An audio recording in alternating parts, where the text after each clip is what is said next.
Ooh, well, ladies and gentlemen, boys and girls, everybody from all around the world, hello and welcome to another episode of The Watchable with me, your host, Jean-Luc Welch. Let's make some noise, clap it up, get excited wherever you are. We're back on this Tuesday afternoon reacting to the all-encompassing fight that was Teo versus Rolling, with Teo becoming the new WBA champion at 147 pounds, officially changing the landscape of the entire welterweight division. And now the marquee division for mega fights is now set. Who's going to be his next opponent?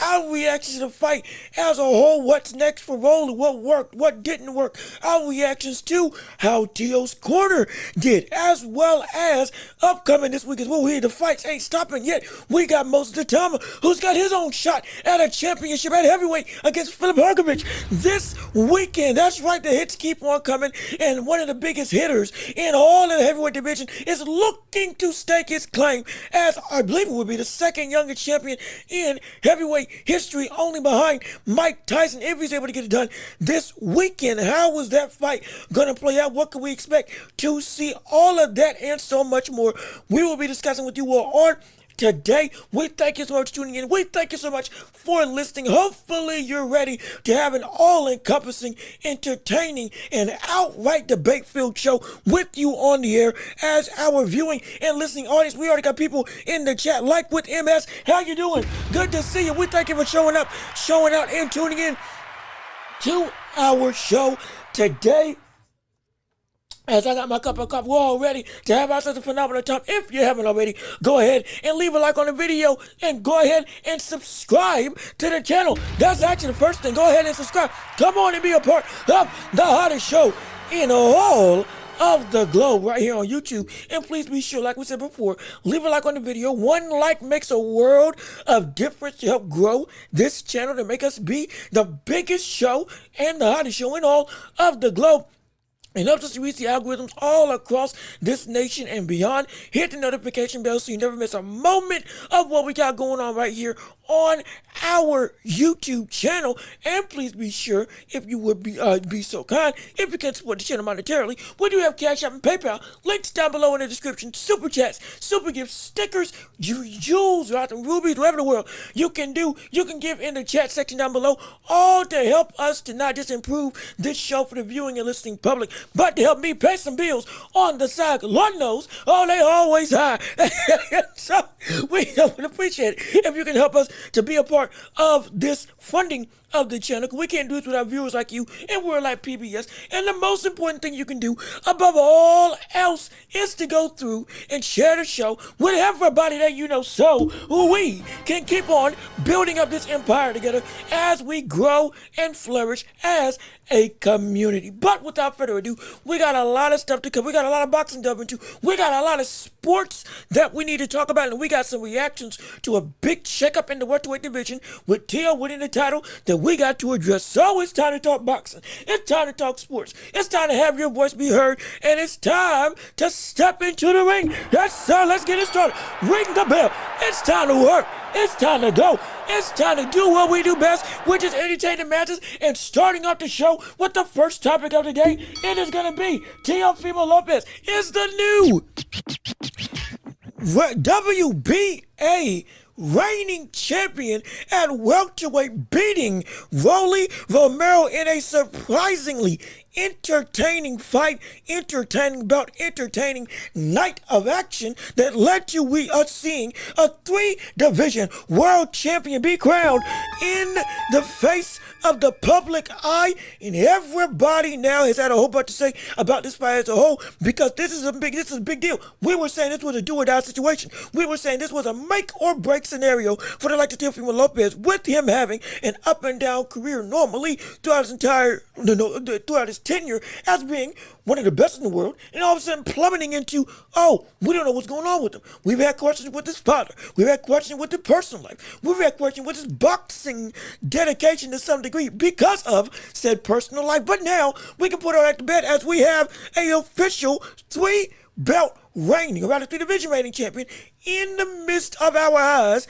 That is Teofimo Lopez, and what was a great display of action going up against Rolly Romero. And in that fight, we got to see a tale of two identities of action, because now it's time to go and break down the fight. It's time to go and break down what we saw on the night. What we saw on the night was a fight where Teofimo Lopez, the Neofimo, Gordo Lopez, whatever you want to call him, he showed up and he showed out. And in a fight that everybody was saying he would be better skillfully than Rolly Romero, it came into absolute truth. That's exactly what happened. We saw Rolly Romero be outclassed in a skills perspective. That does not mean that Rolly did not shake up in a scare of opportunity, as he almost got a knockout, I believe in round 5 of that fight, catching Teofimo Lopez with a left hook that first off started the cut that looked so bad and gruesome. The corner did a great job of doing it, but that cut was started by the left hook, and the knockdown was started by the same shot that caught him and dazed him. That was a good 30 seconds. We were saying this brother might be out of here. It might be over. We could be seeing Rolly Romero all of a sudden do the impossible for the second time in his career and beat what was supposed to be an outclassing of opponents relative to his skill set.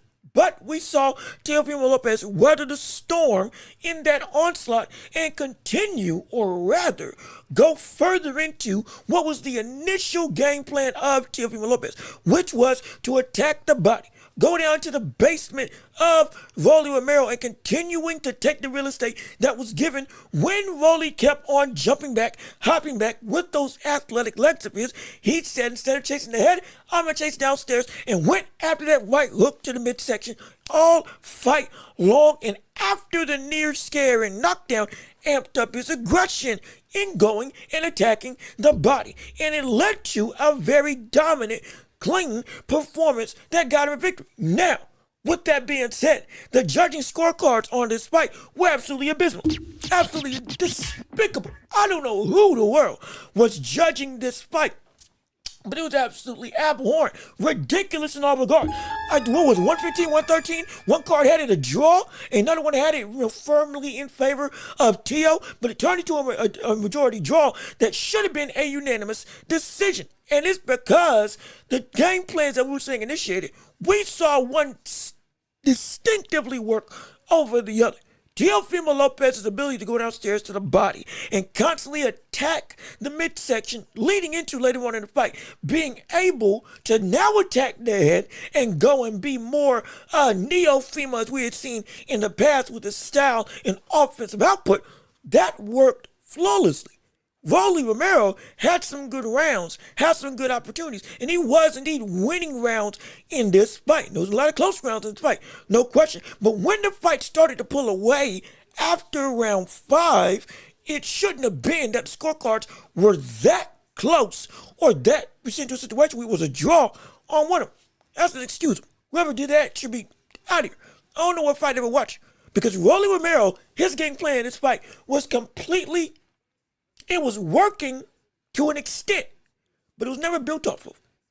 And it's something that Timothy Bradley had talked about in the past about Teofimo, about Rolly Romero in his career, and the fact that Rolly Romero is a not greatly skilled boxer. He said that. I previously said that. I took that back when I saw what he did to Ryan Garcia, but now some things that are echoing in what Rolly wasn't doing are starting to roll around in my brain based on what Timothy Bradley said. Saying that Tio wasn't really that skilled. Saying that after he got knocked out, specifically by Isaac Cruz, changed up his style, changed up his whole personality. Sure, looks like a fun-loving, better man, but as a fighter, the umph of danger from the aggression standpoint has seemed to take a back seat a little bit. We love, and I still do love the patience, but it's patience to a fault that's now worked against him in this fight. Because it was the biggest thing that Rolly was looking to do was sit back, counter, and land that check hook. That was his game plan. That was the thing that he was trying to do throughout the entirety of the night. Land the left hook. Land a check hook. When Tio comes in, use your explosiveness to go through and punch before Tio can respond. And it was working early. It was catching him. It was hurting him. It was dazing Tio. Or at least it was getting Tio's respect. And then ultimately, it did daze Teofimo Lopez. It was working up until it didn't. That raw speed, or rather that raw explosive ability that we talked about with Rolly Romero, it did work up until the body attack started to take hold and the hand speed started to slow down. And the same windows to counter or straight up blitz Tio with a shot before Tio can respond started to become less and less opportune strictly because his speed slowed down. His physical capabilities slowed down as the fight went on while Tio still stayed up here, amping up his own speed and aggression and all-around physical capabilities in his willingness to take the fight to Rolly Romero. Rolly couldn't deter that anymore because of the dipping in speed as well as the already lack of aggression. And it worked against him. The patience worked against Rolly Romero in this regard because the patience didn't let him build off of offensive opportunities even after they did land. And because of that, uber patience worked against him as the fight went later. And he showed that was the only game plan management. And crazy enough, somebody else said on social media, it might have been Dan Raffle. I want to say Dan Raphael. Yeah, I'm going to say Dan Raphael. Dan Raphael, prominent boxing writer. Had to make sure I got my term right. Prominent boxing writer for ESPN, or I think maybe formerly for ESPN. I don't know if he works for him or not. All I know is he was talking about how it's been only in this day and time that we've seen somebody with a one-dimensional game plan where check hooks, only being a defensive counterpuncher, has been able to win a fight consistently, or at least more importantly, has been able to get you a close decision when you were not even being the one initiating the action. And clearly, that game plan was losing ground. It still kept you in the fight. Every other era, per Dan Raphael's words, that wouldn't have been the situation. Because we were seeing that you were just being complacent to some degree with just trying to do one thing instead of actually trying to go and take the fight into your own hands. How you feel about that? We'll leave that to you in the chat. I'm just telling you, to some degree, that's true. Because Rolly Romero should not have had this close of a scorecard reading. The fact that he was saying that he got this fight and he won this fight. The fact that he was saying that he deserves a rematch due to this fight being such a close affair, as you can see by the scorecards, is ludicrous because he's not doing enough to go and will this fight into his favor once Tio really got himself in the driver's seat of action. And that's what we're seeing from Tio. He was in the driver's seat. He looked comfortable like what he needed to be, and he set the standard of respect as well as establishing, hey, I'm still that guy. Whether you think Rolly Romero is indeed like that or not is beside myself. What needs to matter was Tio putting on a performance that shut up the noise of the shutout that we saw from Shakur Stevenson. Now, I'm not saying this completely did it all, but this did enough to at least put him back in the graces of the boxing fans of public because everybody now wants to see him against the three biggest names in the division. Ryan Garcia, Devin Haney, Brian Norman Jr., or Keyshawn Davis. And he's right back in the hunt for an undisputed opportunity yet again. Oh, yeah. And so this worked. This all well and good for him. All well and good for him. Now, on the other side of the equation, we do need to discuss the game plan of Tio because it worked flawless.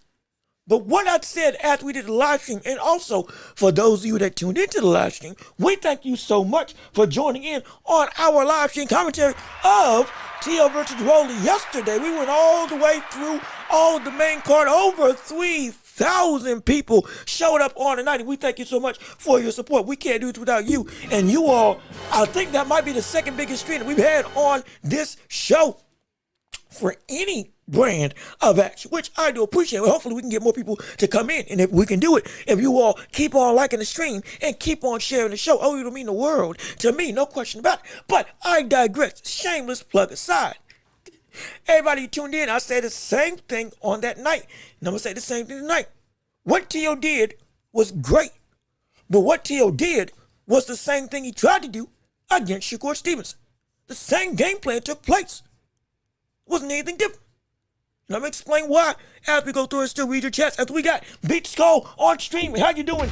Good to see you. We thank you so much for tuning in to the show with us on today. And also, again, MS, again, excuse me if I'm lapsing. If I already said hi to you, I apologize. If I didn't, though, I'll make sure I'll say hi to you right now. And salute to you. And we thank you for showing up. Again, I can't remember. I'm just covering my bases, if you know what I mean. But let me see. Beat Skull, you say, were the slips knockdowns or truly slips? They were truly slips. I understand Tio could have had, or Rolly could have had a knockdown scored on him when he did have Tio hurt, but that was really a slip from when I was watching the replay and we watched it live. Because to some degree also, Rolly did push him down. Because I think Tio was trying to clinch and trying to get his footing, and then he did slip, but Rolly missed a shot, but then forearm, boom, went down and kind of forced him to a knee to some degree. So that's why I understand why the ref said, it was a slip. It was close though. But again, I understand. I'm not mad that it not being called a knockdown. I don't think it was a knockdown. But it sure enough was in a dangerous predicament nonetheless. But in regards to Tio, his game plan was the same game plan that we saw from Shakur Stevenson. That's the truth. That's the truth. That's the outright truth. That's the outright truth.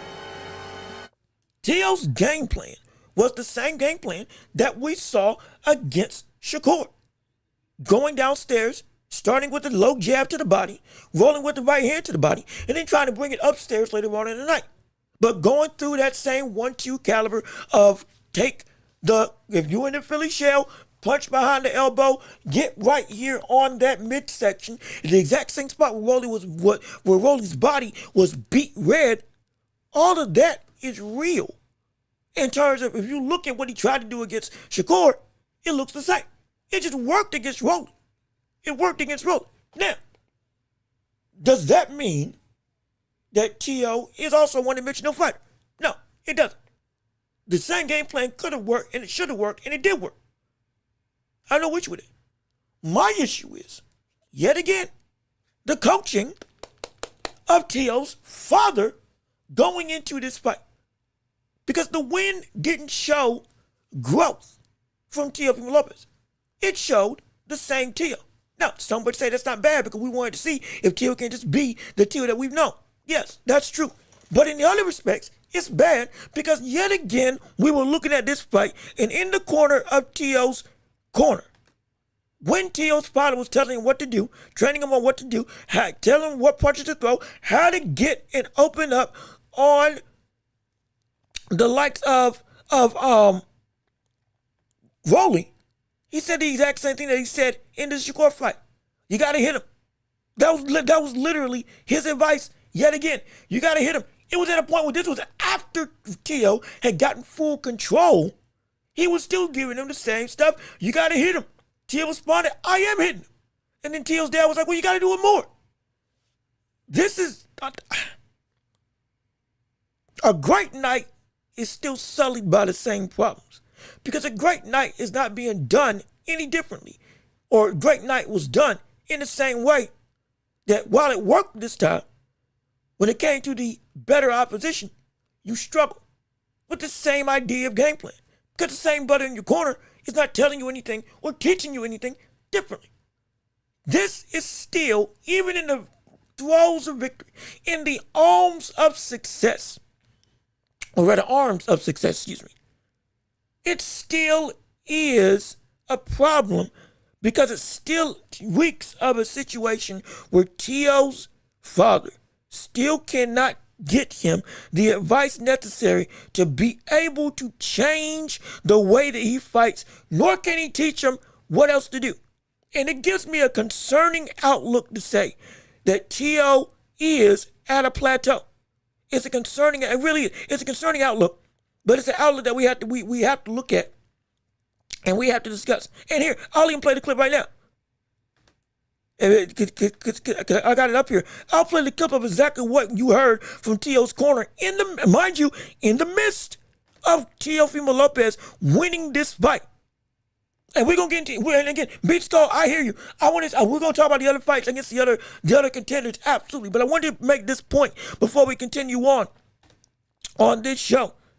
Listen to what his dad was saying in the corner of Teo.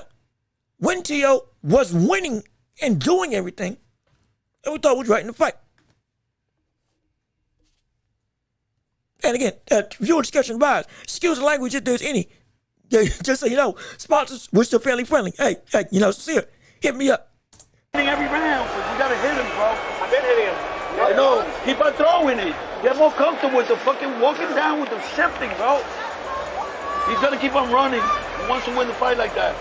Every round, but you gotta hit him, bro. I've been hitting him. I know. Keep on throwing it. Get more comfortable with the fucking walking down with the shifting, bro. He's gonna keep on running. He wants to win the fight like that. I played it twice just so in case you couldn't hear. Now, what? Did you see my frustration with one man with a talent like with Teo? Do you see my frustration with one man who is so great or can be so great as a fighter, yet to some degree, not even to some degree, is being held back by his dad? That's what we're seeing. And you heard it right there. The same stinking advice when right in front of your face you were seeing, hey, I'm hitting. I'm doing what you wanted me to do. What else you got? Whatever advice of you got to hit him with slips or whatever, still couldn't talk in a coherent way to better exude what the plan you wanted to do to help add on to how to hit him more. Best thing you said in that corner was he trying to win the fight running. Which, trying to win the fight on the back foot, I understand that. Outside of that, what else was there? This is still showing me that this has just been Teo. And he's at the best that he can be with his dad as his trainer. And I don't know if he'll be able to get better than this with his dad in his corner telling him this type of stuff. Because yeah, he's fighting slick, he's doing all that stuff, but the issue is it is the rest of the rest of the blueprint should not be all instinctive. And the conversation of what to do after something's working should not be so basic that we're just regurgitating the same stuff that we had in the last fight. After you see that it's working, it should be something different, something simpler, something even if it's just better encouragement. I don't think that we're going to see Teofimo Lopez be able to be better than what we're seeing right now. Because the same game plan, the same speech, the same way of thinking to win the fight was what we saw on this night, as we saw with Shakur. The difference was it just worked tonight than what we saw against Shakur. As it should have. But his dad is still an issue when it comes to the corner. And if we're going to be talking about what's next, that's going to be a big concern. Because, hey, what is next for Teofimo Lopez? Let's talk about it. What's next for him? What's next for him? Ryan, Jack Catterall, Devin Haney, Brian Norman Jr. Right now, Teo's one of the hottest tickets in town. Everybody wants a piece of essentially of the Teofimo experience. Because now he's got a belt and everybody cares about trying to take that off his shoulders as one of the more perpetuated stars in the sport. Who's going to be the next opponent? And is it going to be a different story than what we saw against Rolly, with the understanding that his game plan, or rather plateau as a fighter, might just be, peeking out. Simply because he isn't doing nothing new. I want to hear your thoughts and your feelings on the matter, but let me see. Teo is superior, or Teo is super susceptible to a power jab and check hook. Ryan has a check hook, absolutely. Devin Hitchens, even Catterall have good jabs. Paro is Teo's safest option. Yeah. I mean, all of those are wanted weaknesses, or rather vaunted weaknesses. That's true. That's absolutely true. We are not. Hold on. Oh, that's some good coffee. But we are not against that.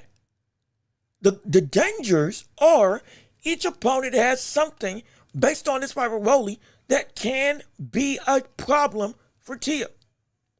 Yeah, he could get over it, but he also could. Ryan Garcia with that check hook, you doggone right. The biggest thing that Rolly was catching him with, Ryan Garcia has in an even more dangerous, susceptible way. Along with a better leverage of opportunity to even make that punch more devastating because he's taller and longer. And if you come in with that same low jab like you did against Rolly and Shakur, he can counter you with a shot that might actually put you down. If we're talking about Ryan Garcia at 147 specifically. Devin Haney, Hitchens, Catterall, specifically Jack Catterall. I'm going to show you some clips from Jack Catterall if I can pull them up. That jab, with them being able to go and you bring it up low, I can time you with it, that can be a problem. That can give you a similar, specifically Devin Haney. That can be a problem that can essentially damage your face up, just like what we saw Shakur do. But it's because those things haven't been fixed. Where's it at? Even Timothy Bradley. And again, like I said, we've had gripes about stuff that Timothy Bradley has said, but I give props where props is due. When he is right, and he told Teo to his face defensively, brother, you got some flaws that you're going to need to fix, because if you don't, you're going to be in a world of trouble, a world of danger, and in a world of problems that can push you into a very dangerous situation against other competition and better competent fighters that at some point in time, if you don't have this problem fixed, you're going to be on the losing end yet again. And that third loss that you're scared of is indeed going to happen. And if that does happen, my gosh, man, that's terrible. That's horrible. In some ways, that can be distinctly frustrating. Because he can go and continue to not be able to will his own, essentially will his will on the fight. Because he's getting stripped away. And you don't have the counters, or rather even the adjustments, to stop it from happening. And it all starts at home with your camp. Everything that we're seeing right now is revolving around the camp of Teo, specifically the father of Teo, not being able to train him like he needs to. It's all revolving around that. That's why this is such a frustrating sentiment. But let me keep on reading your chats and responses. Let me see. Ryan versus Teo will be a super fight next year. It could be. Well, maybe not super fight, big fight, mega fight, super fight. That's more so. That's like Crawford Canelo. That's like Tank Shakur. That's like Boots Devin Haney, if that ever happened, or Boots Ortiz at 154. A Itauma versus Usyk, or Usyk versus Tyson Fury at that point in time. That's more so the super fight, mega fight deal. But yeah, Ryan Garcia versus Teo will be a huge, huge fight to happen for the unified titles.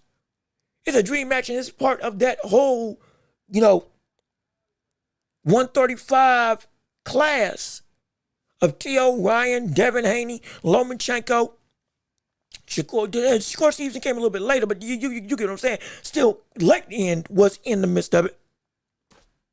Yeah, he was part of that whole array that we finally get to have that matchup. See, I would like to see it. I'm just concerned that there might be some trepidation there. Might be. With the result of being able to come out and pull out a victory. But again, we want to talk about that. We want to talk about that with you all on today. Keyshawn is about to come get that belt from Tio. Well, right now, he is looking to get a fight with Jack Catterall. At this point in time, now, here's the thing. You got two people that are in position to fight Tio. Either Ryan Garcia and Conor Benn, which they got an opportunity to, or Catterall, who is the regular I think he's a regular WBA champion, but he's not the super. But some convoluted thing of he's the mandatory, but he's not the mandatory. I'm still confused on exactly how that's working out. But just know he was in a straight up talk with him directly.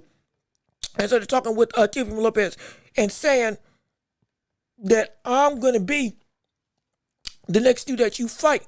We'll see how that pans out. If we do get Jack Catterall versus Tio as the next fight on Tio's opportune fight card, I would assume that we wouldn't get Jack Catterall next for Tio simply because of the grandeur of the other fights. And since that whole confusing thing with who's the mandatory and who's not, if that's Jack Catterall or not, we most likely will go with after Conor Benn and Garcia. That's going to really tell what the next steps are. If I was a betting man, what you get? I don't bet. But if I was, that would be what I'd put my money on. We'll probably get this sorted out after we see what happens with Conor Benn and Ryan Garcia. But let me see what you all had to say on this. Let me see, bro, the young kids love Ryan and Tio. I mean, they do.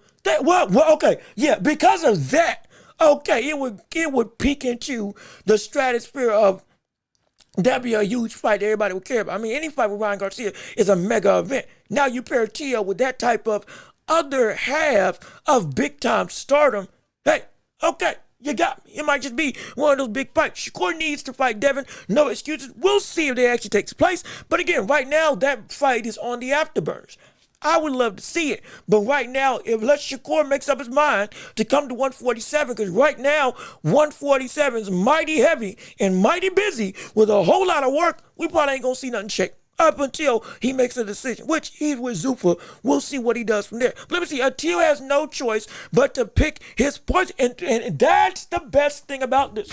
That's why this is such an interesting situation. I'll even read a quote about this whole opportune fight game that he could see, because he's got a wish list. And again, from the Ring magazine, we had a quote on, what was his name? Well, I forget his name. The dude is always in like these podcasts with all these other fighters. The white dude with the fedora. I forget his name. I forget his name. What the word is his name? Rick Reno, that's what it is. Let's talk about Tio's next opportunity. And again, I'm going to address your chat because this leads into that conversation. Garcia is probably the biggest commercial fight available to Lopez at 147. Benn, should he win, would also be a big money opportunity. Either way, the winner of Garcia Benn should sit at the top of Tio's wish list. That's just two of the names. If we want to put this into the grand scope of perspective, you have Tio, Conor, Devin Haney, Ryan Garcia.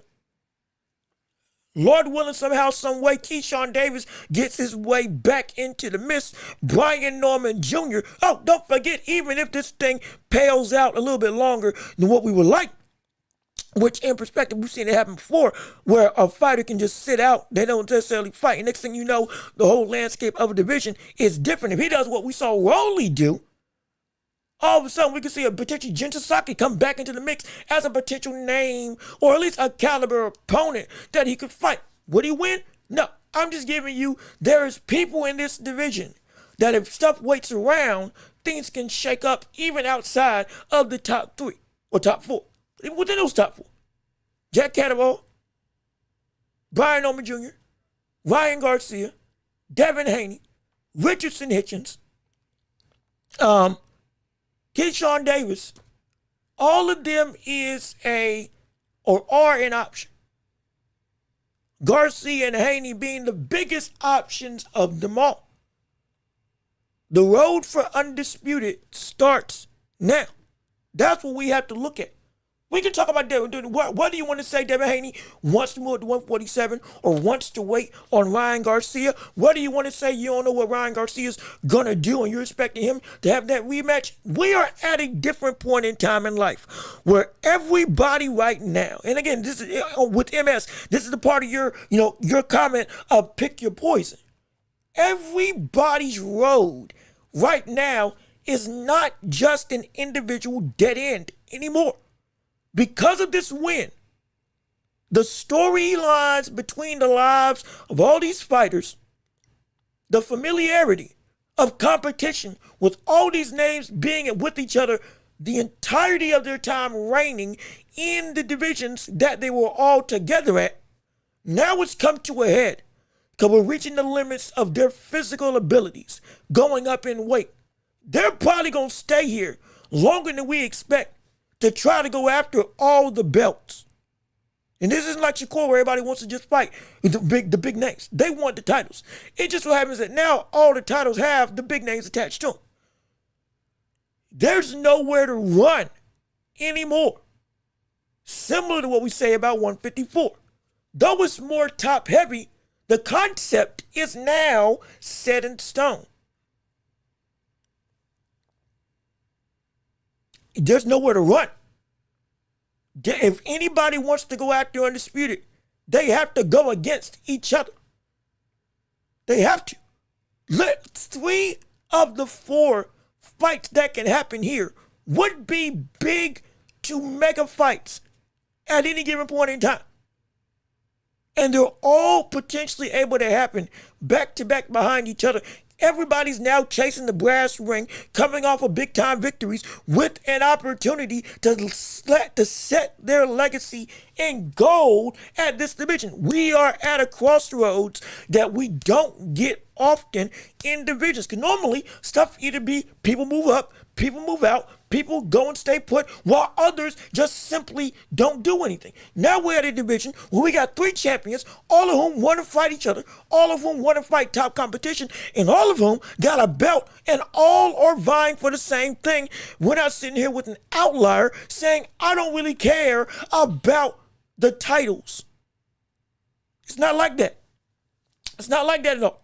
We're having a division where everybody is gunning for the same throne and isn't afraid to step across the table to go and take on the op in front of them.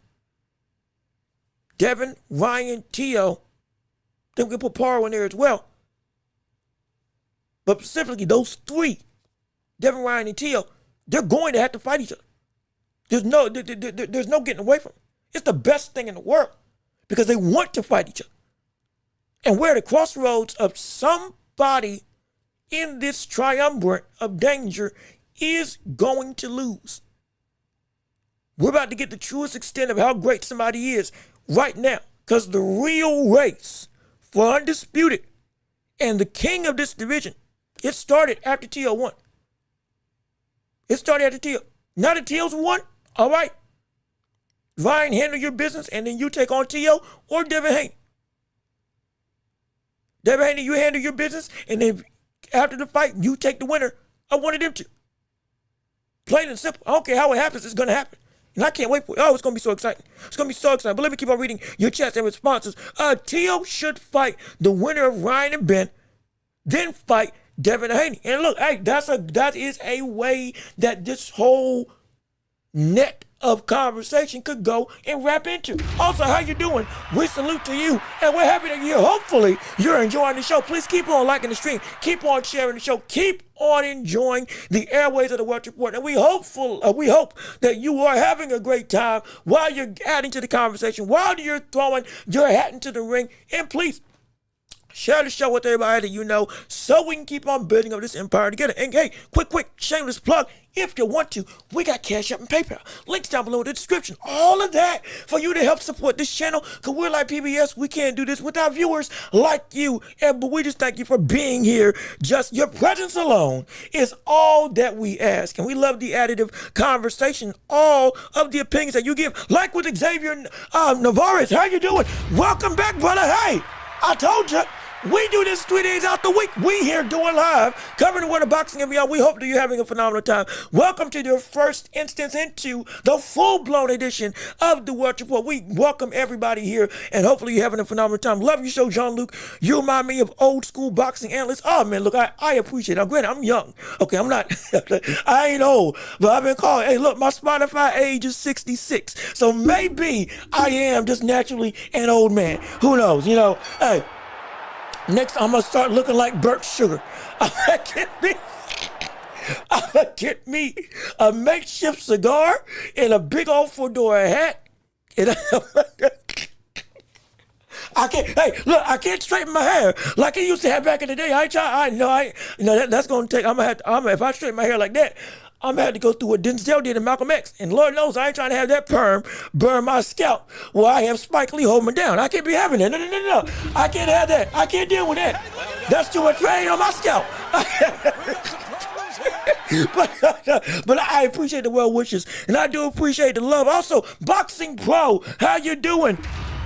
We appreciate you tuning in. Good to see you. Thank you so much for tuning into our show. Salute to you. Hopefully you all are having, again, a phenomenal time. Right now, we're discussing Teo's next steps in the world of boxing and how exactly these matchups could come about and which matchup could we see first as we're looking into the future of a division. Now, a lot of it is predicated on winning, and this could all get ruined. Because we got to understand, this isn't just about, they're going to fight each other. They will. But the other situation is, we don't know if they will make it to the fight. Because Teo was the potential volatile fight that if he lost, this dream of a matchup would go and potentially fall by the wayside. And the same thing with Ryan Garcia. Ryan Garcia, though he beat Mario Barrios, is still in that somewhat trepidation period of his career in the fans' eyes. Because even though we say he should be Conor Ben, just like with Ryan Garcia, just like with Teofimo and Rolly, there is a chance, substantially more than what we've seen with the other competitors, like with Devin Haney, if he fights Parr or whoever in the world at 147 as well. If anybody potentially can lose out on making this fight not happen, any of these fights happen, it would be Ryan Garcia at this point in time of the most non-guaranteed opponent to potentially lose his footing, just like he did when he lost to Rolly Romero fighting to get a fight with Devin Haney. This isn't me saying it's going to happen. This is me saying now we have to worry to make sure if we want this type of dream triangle of violence to all actually happen, we need to see Ryan Garcia make sure he gets the job done against Conor Ben. Because Conor Ben will still be a big fight. But would it be... Well, it wouldn't have the same level of luster, per se. At least in my opinion. Let me see let me keep on reading what you all chats and responses are. Teo versus Ryan is the only fight for next year. They'll both make big money and take a year off. Well, again, Ryan's got to get there. We got to change gears now to make sure we set the table. Ryan has to get there. If Ryan loses to Conor Ben on September 12th, all of this is going to pot. All this is going to pot. I don't care. All of this is done. All of it's done. Devin Haney's in negotiations, but he's still a champion. He ain't got a fight going on. He could potentially just hold on to his belt. Hypothetically, if we see the sanctioning bodies allow him to do so, as we've seen with other people, because you know how sanctioning bodies work, they have different standards for different people. Sometimes a champion don't gotta fight and still be a champ, like Tank or like Rolly, who didn't fight for almost a year and still was able to keep his belt. Granted, he was interim, then turned into full-blown champion, but still didn't fight until later in his full champion reign when he got given the title. We could see Devin Haney sit out hypothetically up until he sees where the chips fall where they may. If that is an option, because Devin Haney and Bill Haney are still weighing options. They're probably going to fight somebody. I think it's going to be Paro. But there's still options. But if the option shows that Ryan Garcia ain't in the picture, we might as well wait and see how things go and go fight Tio instead. But then Ryan Garcia got to work his way back up the ladder. All of this works best if Ryan wins. But Ryan has to win. And we've seen Ryan in matchups that we need to see him win sometimes go by the wayside. I don't want that. I don't want that. But it is a fear that we have to hold, as this ain't guaranteed. As much as we can say it is entirely possible, it ain't guaranteed because this brother could lose, like he lost in another big time scenario or another need to win scenario to cash in on the mega fight that we were all looking for. And I want that to happen again. Let me see. Why not Crocker to get used to the category after a real test like Paro? Yeah. But y'all just gotta look at it. Crocker with Paro, Crocker, Catterall. Okay, Paro is the actual champion, so no, he's in the mix regardless. But the reason why names like Catterall and Crocker may not be thrown around in the same big breath of opportunity, it's because they will be the secondary options for any of these guys to fight. And it's not out of lack of respect, but this is a business as much as it is a sport. Because it's a business, once Tio and Devin and presumably Ryan wins their fights, the biggest guns that they're looking at are each other, rather than the people that aren't champions or are regular quote-unquote champions. And we know the whole thing with the regular title and the super title are not the same thing.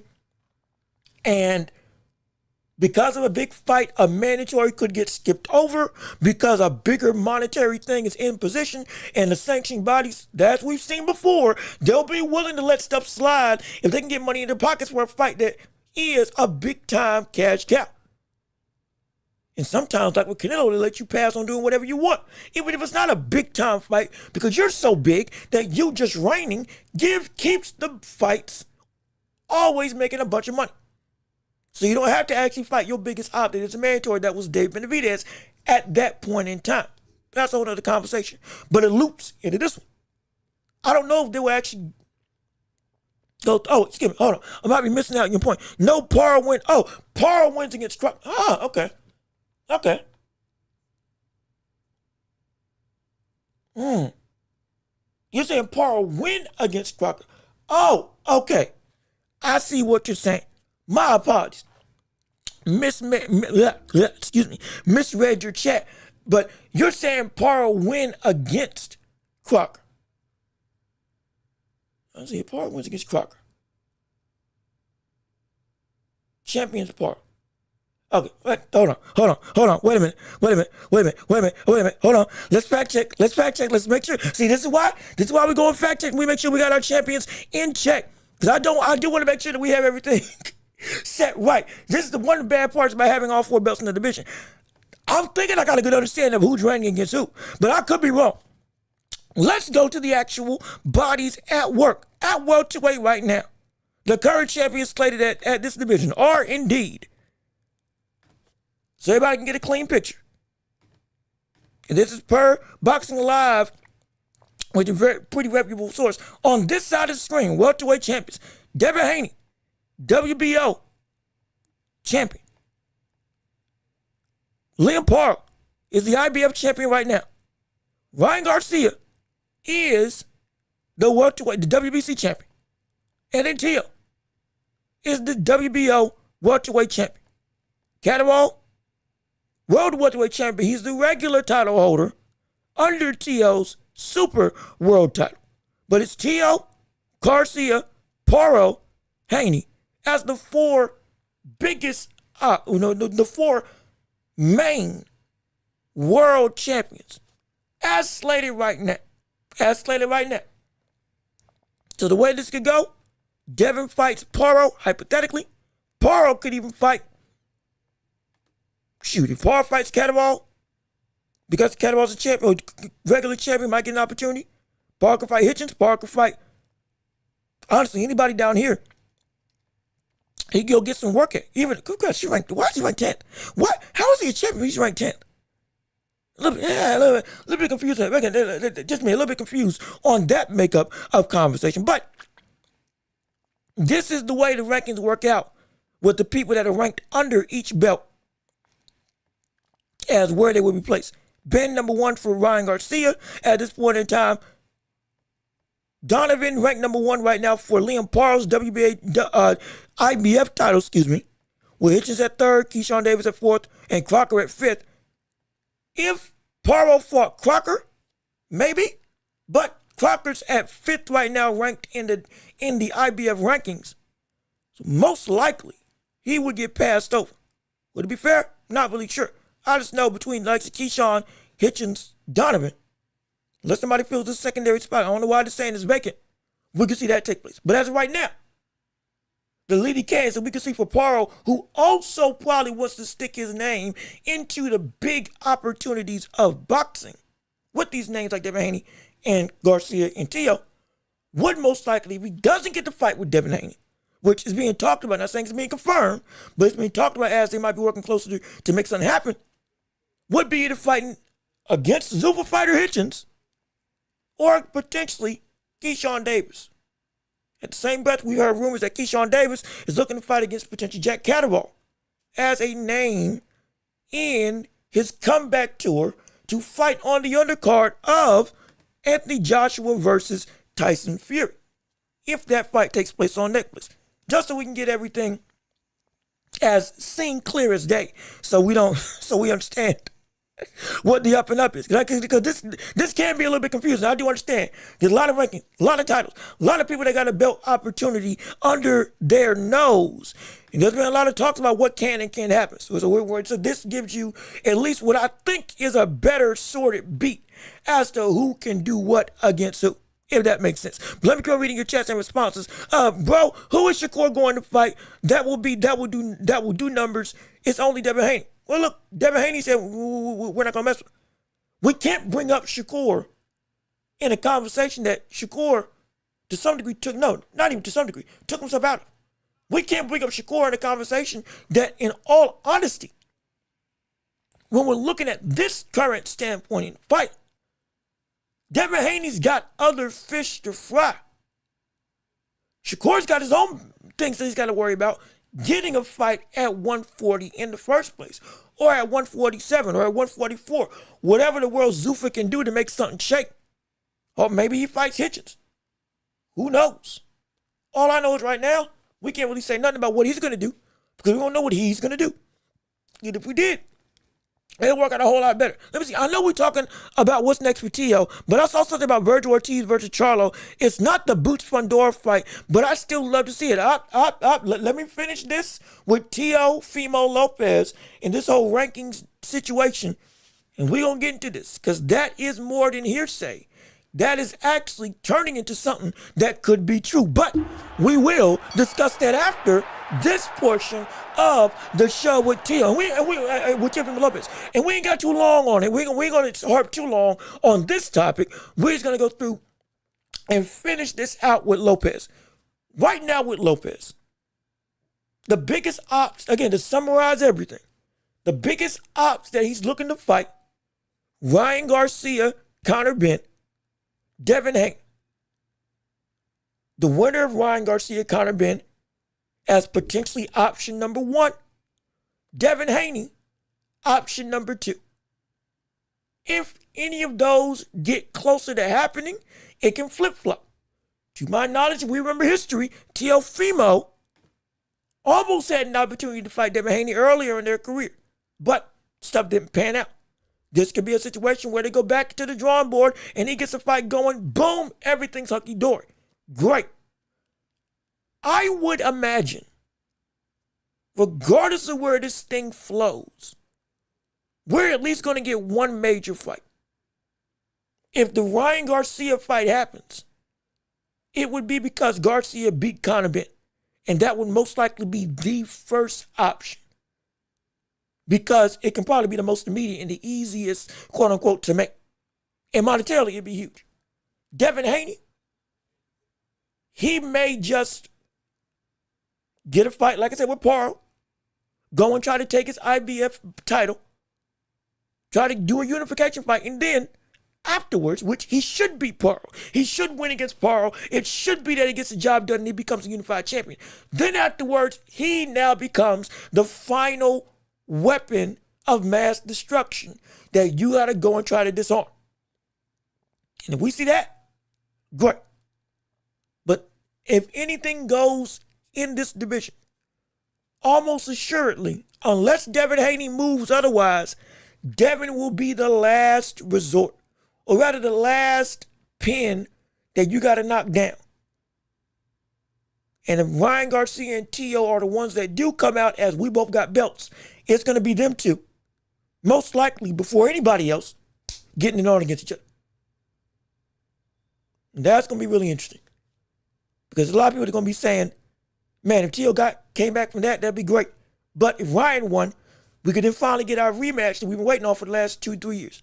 Which I, for one, may just want to happen. Nah, just me. But let me see. It's Tio. Also, Love King. I don't know if I said hi, but how you doing? Good to see you. We thank you for showing up on our show. Once again, if I didn't say hi before, but is Tio versus Keyshawn an option? Tio versus Keyshawn Davis is not an option at this current point in time. The only way it would be an option is if Keyshawn Davis won a fight and got a title opportunity, because he gave up a title opportunity when he was already ranked number 1.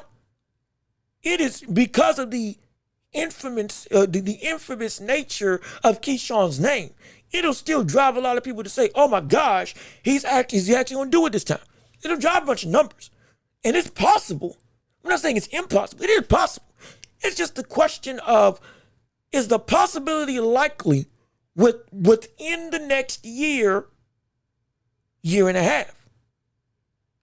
And I would say no, because within that next year and a half, we're more likely to get one of those two, Devin Haney, Devin Haney, Tio, and Ryan fighting against each other. And Keyshawn more likely would be able to get Brian Norman Jr. 2 fights. He beats Brian Norman. That elevates him into a legit mandatory opportunity once again. And now you are either able to fight the unified champion, whoever comes out of that 3-headed monster of a trio, or you fight for the vacant titles. Because let's say hypothetically Devin Haney beats whoever wins against Tio and Ryan within the next year and a half. Boom. He might just say, okay, I'm moving up to 154. Now by the time Keyshawn Davis fights Brian Norman Jr. later in November next year, it could be a whole new situation where, bang, he's out the pasture in terms of Devin Haney.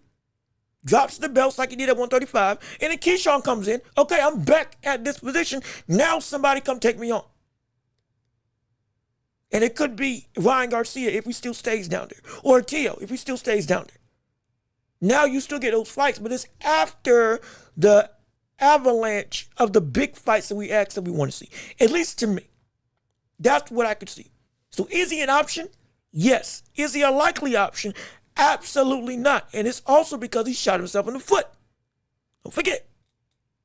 He could have been directly in these conversations if he had fought Devin Haney. He could have been directly in these conversations as one of the 4 big players in the name category of 147 if he had fought Devin Haney. But because he didn't, he kind of took us. He deliberately took himself away. That's why I would say no. But let me see. Johnny Blaze, how you doing? Good to see you. We thank you so much for tuning in and listening to our show on today.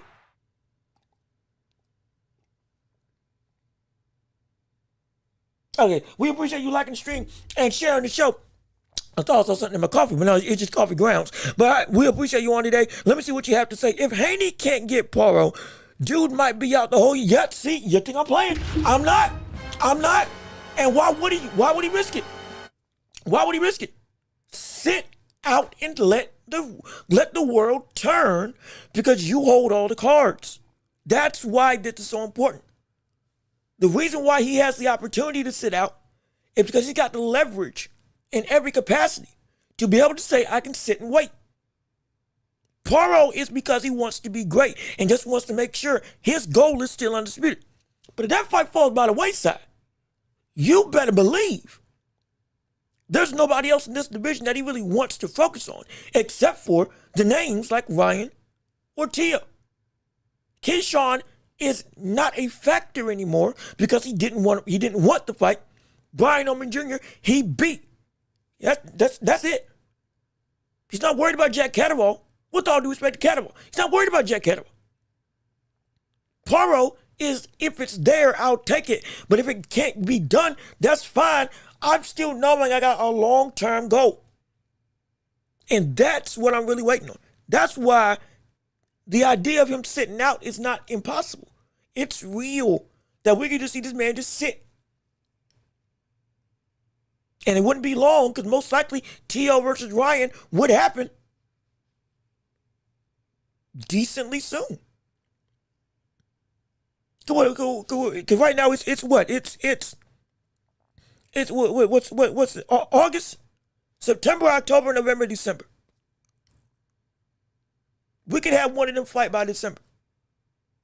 If Conor Ben beats Ryan Garcia, if Ryan Garcia beats Conor Ben, we could have that fight by, we could put, in theory, we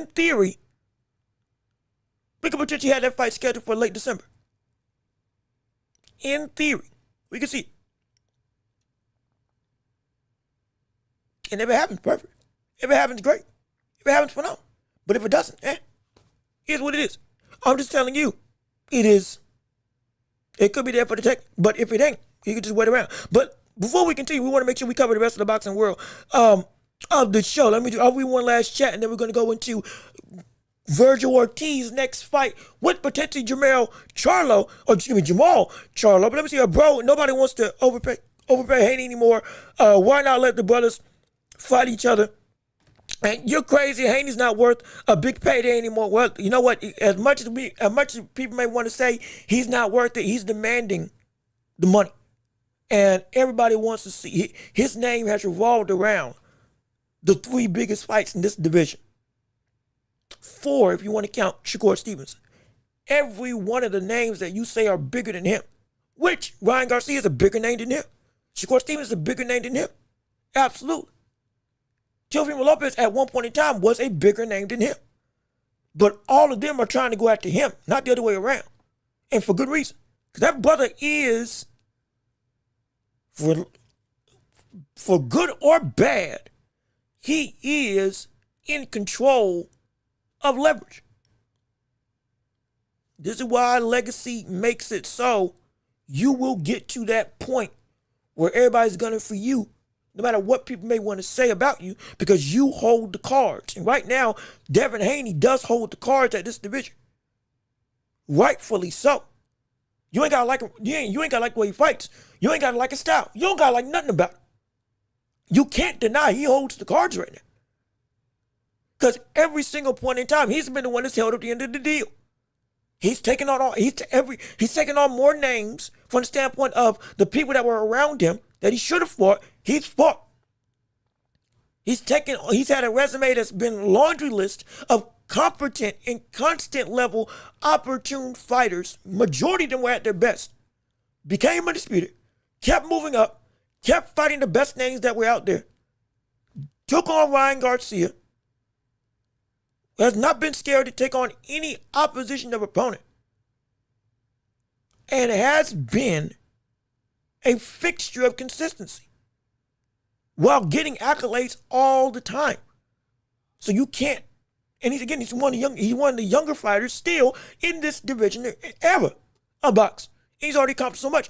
You can't overlook that.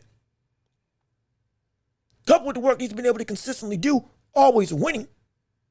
And the only blip has been Garcia and his PED usage. I'm not saying I like the brother and want to see him fight all the time. I'm just telling you, he deserves to be in this position that he's at. Because he earned it. He absolutely did. And whether you think he's worth the money or not, he can get that money now. Because every name's calling him out. or wants to fight him. He wants to fight them too, but they're gunning for his titles, not the other way around. So he controls the leverage and he's got the cards. But as we continue to go through on this show, we need to talk about, again, we're not going to stop. We're going to stop teasing it. We've heard rumors about other fights happening around the world of boxing. And if you've heard that Charlo versus Ortiz was a fight that could potentially happen, well, it is no longer a rumor. It's a fact. They looking to make it happen. Yes, they are. Yes, indeed. It's real. At 160. At 160. Jermell Charlo. That's right, Jermell. We're telling him, hey, wait a minute. Hold on now, Jermell. The bigger, the smaller of the two, former undisputed champion, Jermell Charlo. The man that we haven't seen since Canelo Alvarez is now coming back to boxing against one of the heaviest hitters in the world of middleweight at his division. And Jermell Charlo moving up to fight Virgil Ortiz. Oh, yeah. Oh, it's going down. Oh, it's getting scary. It's getting scary. I'm telling you, it's getting scary. It's getting scary. And yeah, it's at 160. It is at 160. It ain't at 154. It ain't at where Charlo's been all his career. He's moving up. I can't believe it. I'm shocked. I thought he would never go back above 160 ever again after what Canelo did to him. But lo and behold, this brother still wants to smoke, and he still wants that level of fire. And if you want it, you can get it. If you want it, you can have it. I have no issue with it. No qualms at all. None. Because if we're looking at a man who wants to go and be great, finally coming out of his own shell of lacking opportunity, or rather being at the wayside of this man has not been heard from in 3 years. What a way to come back with a bang. I'm going to tell you what a way to come back. I did not expect, when I say I didn't expect this, it was the first thing from my mind. Now, because of this, it's not for a title, it's not for a belt, but it is potentially still elite competition. What type of Charlo do we think will show up here at 160? And will it be the same Charlo that showed up against Canelo at 168? Because if it's the same Charlo that showed up at 168, I'm going to tell you right now, he's about to be in for a rude awakening. Oh my, it's about to be bad. It's about to be terrible, horrible, indiscriminately bad if it's that same Charlo. Because the PTSD from from a fighter like Canelo could still compound on the mind of Charlo, with him being ring rust out the ring for longer than his own brother has been out the ring. Coupled with the fact he's dealing with not just any man, he's dealing with Virgil Ortiz. The Virgil Ortiz. We're talking about a brother who is, without question, if you think that Canelo was somebody that was heavy-handed, you're dealing with somebody that is heavy-handed and 10 times more active than the likes of Canelo Alvarez. And you couldn't even withstand that level of aggression. And that was one punch coming your way every single time out. That wasn't even a plethora of shots coming left, right, and center.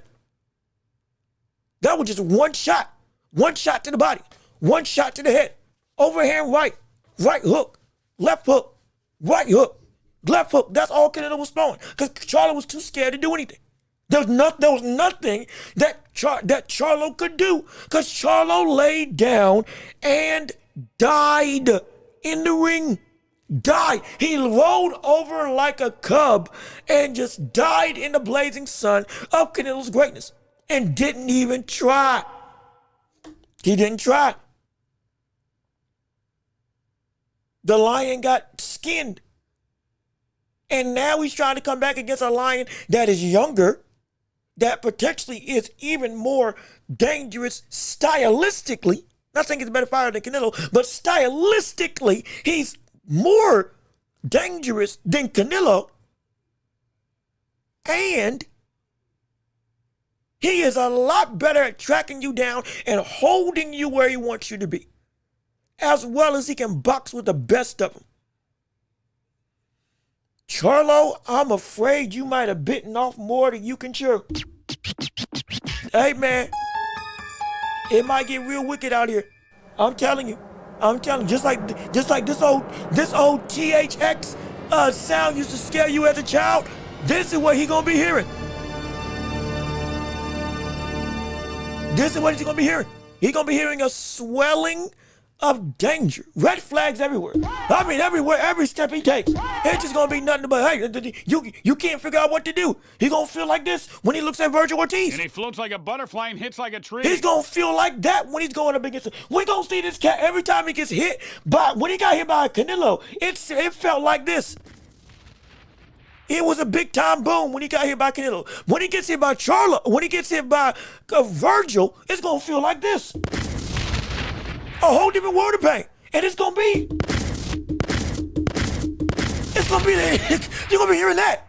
Bombs everywhere, consistently going. Because he ain't gonna stop. Charlo's not gonna be able to beat Virgil Ortiz. In my opinion. No. We can laugh, we can have some fun, absolutely. But Charlo, he's not gonna be able to beat Virgil Ortiz. Because Virgil Ortiz is a direct negative type of opposition that we know Charlo at the big weight classes cannot handle. He is too strong. He is too active. And even more dangerously, he can make it so that you are scared to throw and be able to cut you off, just like Canelo could not do against you. That's what you're dealing with if you face off against Virgil Ortiz as Jermell Charlo, and you don't have the power to punch him off. You can't keep him off of you. And you've been out the ring for almost 3 years. Let's all again. If this is the right butler, yeah, Jermell, Gerrmell, Jermell. Yeah, we're talking about the right one. You've been on the layout for almost 800 days, maybe a little bit over. We've had rumors about you living off of the check from Canelo this entire time. You've talked more than you fought. And you've called out Boots. You've called out Canelo. You've called out, you called out Virgil Ortiz. And you also called out every other Tom, Dick, and Harry under the sun, no matter who or what or where they are. We didn't buy into it in anything because we didn't see any growth in you as a fighter, even showing you still are the former man that was a former undisputed champion that formerly led the division as the best dude in the world at 154 pounds with every title around your waist. And since you've been away, everybody that has been in your division when you were there either moved up or they got better. And this whole division is a whole new landscape with new faces that are better than the old faces that you beat when you were undisputed. We don't even trust you being there at the current division, let alone at 160, which, mind you, this is also Virgil Ortiz moving up to 160 pounds. Don't let that fool you. Let's not forget that. This is also Virgil Ortiz moving up to 160 for his first fight there. And if I'm going to be completely honest, we've seen this story before when we've looked at the likes of Errol Spence Jr. Two fighters who've had a fight at a new division for the first time, or second time for Tim Tszyu, but you get what I'm saying. We don't think that the ring rust is going to help you. And if anything, the very steps that you need to be the fighter that you need, you might be a step slow. All of a sudden, it's going to be Errol Spence all over again. And if that takes place, you better be mighty scared. Better be mighty scared. I'm concerned for Charlo in this fight. I'm concerned. Because there was a couple names that I said Charlo should never face off against. Boots Ennis, Virgil Ortiz. I don't know why I held up three. I was going to say Sebastian Fundora as well, but that's more of a given. But it was Boots Ennis and Virgil. Those two names, I said you should not touch with a 10-foot pole. If you're Charlo, Errol Spence, Tim Tszyu, Keith Thurman. Keith Thurman, you saw what happened when he touched him. Got beat. That's about to happen again. Whole lot worse though this time. Whole lot worse. I'm telling you, this could be bad. This could be incredibly bad.